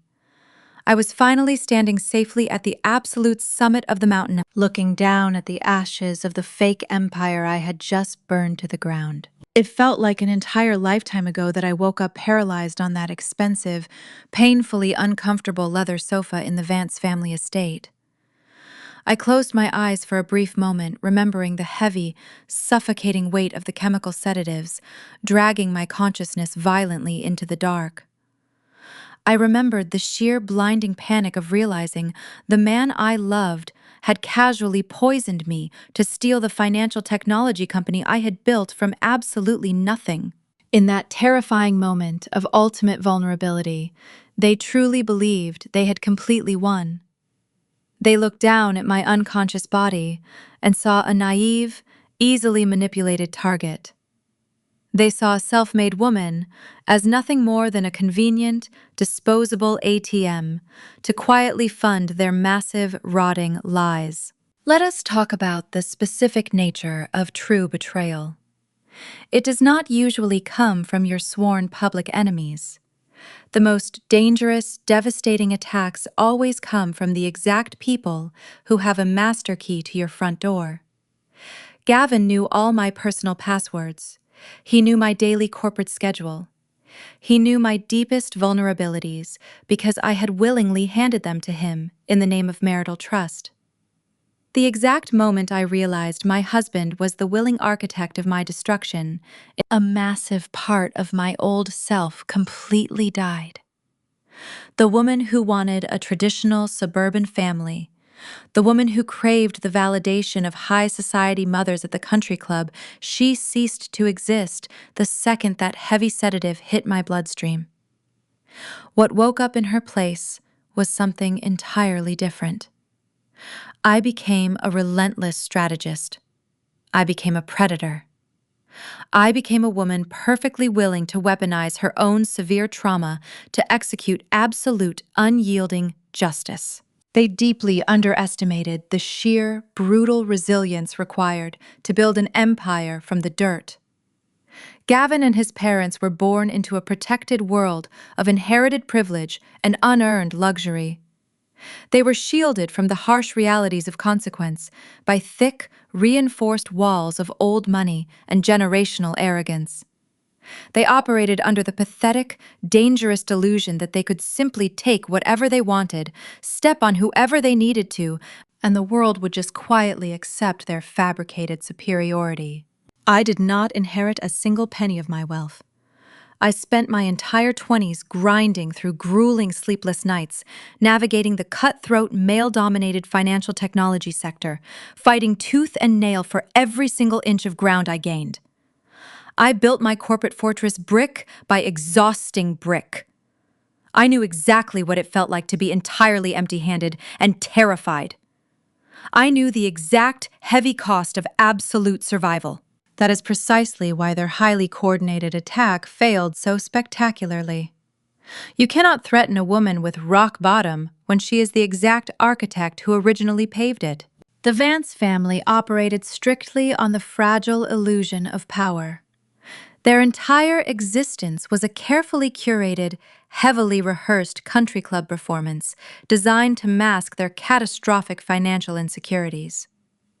They smiled warmly at lavish charity galas while secretly remortgaging their estate to stave off foreclosure. They bought $1,000 bottles of imported champagne while systematically stealing from their closest friends' retirement accounts. They were nothing more than beautiful, hollow parasites, feeding desperately on the energy of real creators. I simply turned on the bright fluorescent lights and let the entire world see the ugly, crawling truth hiding underneath their expensive imported carpets. I leaned my forehead against the cool window pane, looking directly down at the moving headlights of the distant traffic navigating the concrete canyons. They called me a failure because I didn't come from their world of silver spoons. But they forgot one thing. People who build their castles from the dirt know exactly how to shatter a house made of glass. Never close your eyes in a room where love is just a performance. The profound peace I feel tonight is not just the simple absence of conflict. It is the undeniable, unshakable stillness of knowing I am exactly where I am supposed to be, surrounded strictly by people who celebrate my strength instead of actively trying to sabotage it. Malik and Natalie did not demand a seat at my table because of the zeros in my bank account. They stood deep in the trenches with me when I was actively bleeding, fighting a massive war against a family that possessed immense social leverage and limitless cruelty. They proved that true loyalty is not an aesthetic you can purchase at a luxury boutique. It is an action. It is a deliberate, fiercely protective choice made every single day. To every single woman listening to this right now, I need you to hear me clearly. Society will constantly try to convince you to shrink yourself to comfortably accommodate the fragile egos of the toxic people around you. You will be told to smile to be polite and to quietly absorb the disrespect just to keep the peace at the family dinner table. Do not ever accept that terrible bargain. When they try to back you into a dark corner, do not shrink. Expand. Take up every single inch of the space you have rightfully earned. Turn your pain into a highly calculated strategy. Let your absolute, undeniable success be the loudest, most devastating revenge you could ever exact upon those who foolishly bet against you. Have you ever found yourself trapped in a similar nightmare? Have you ever had to outsmart a deeply toxic family member or desperately escape a relationship built entirely on manipulation and financial deceit? I know I am not the only woman who has had to completely burn a bridge simply to survive the fire. I want to hear your absolute truth. Scroll down into the comments right now and share your story with me. Tell me exactly how you took your power back from the people who tried to steal it. Hit that subscribe button and join a growing community of people who absolutely refuse to play the victim. You are so much stronger than the vicious lies they told you. Never forget your absolute worth and always remember to keep your eyes wide open.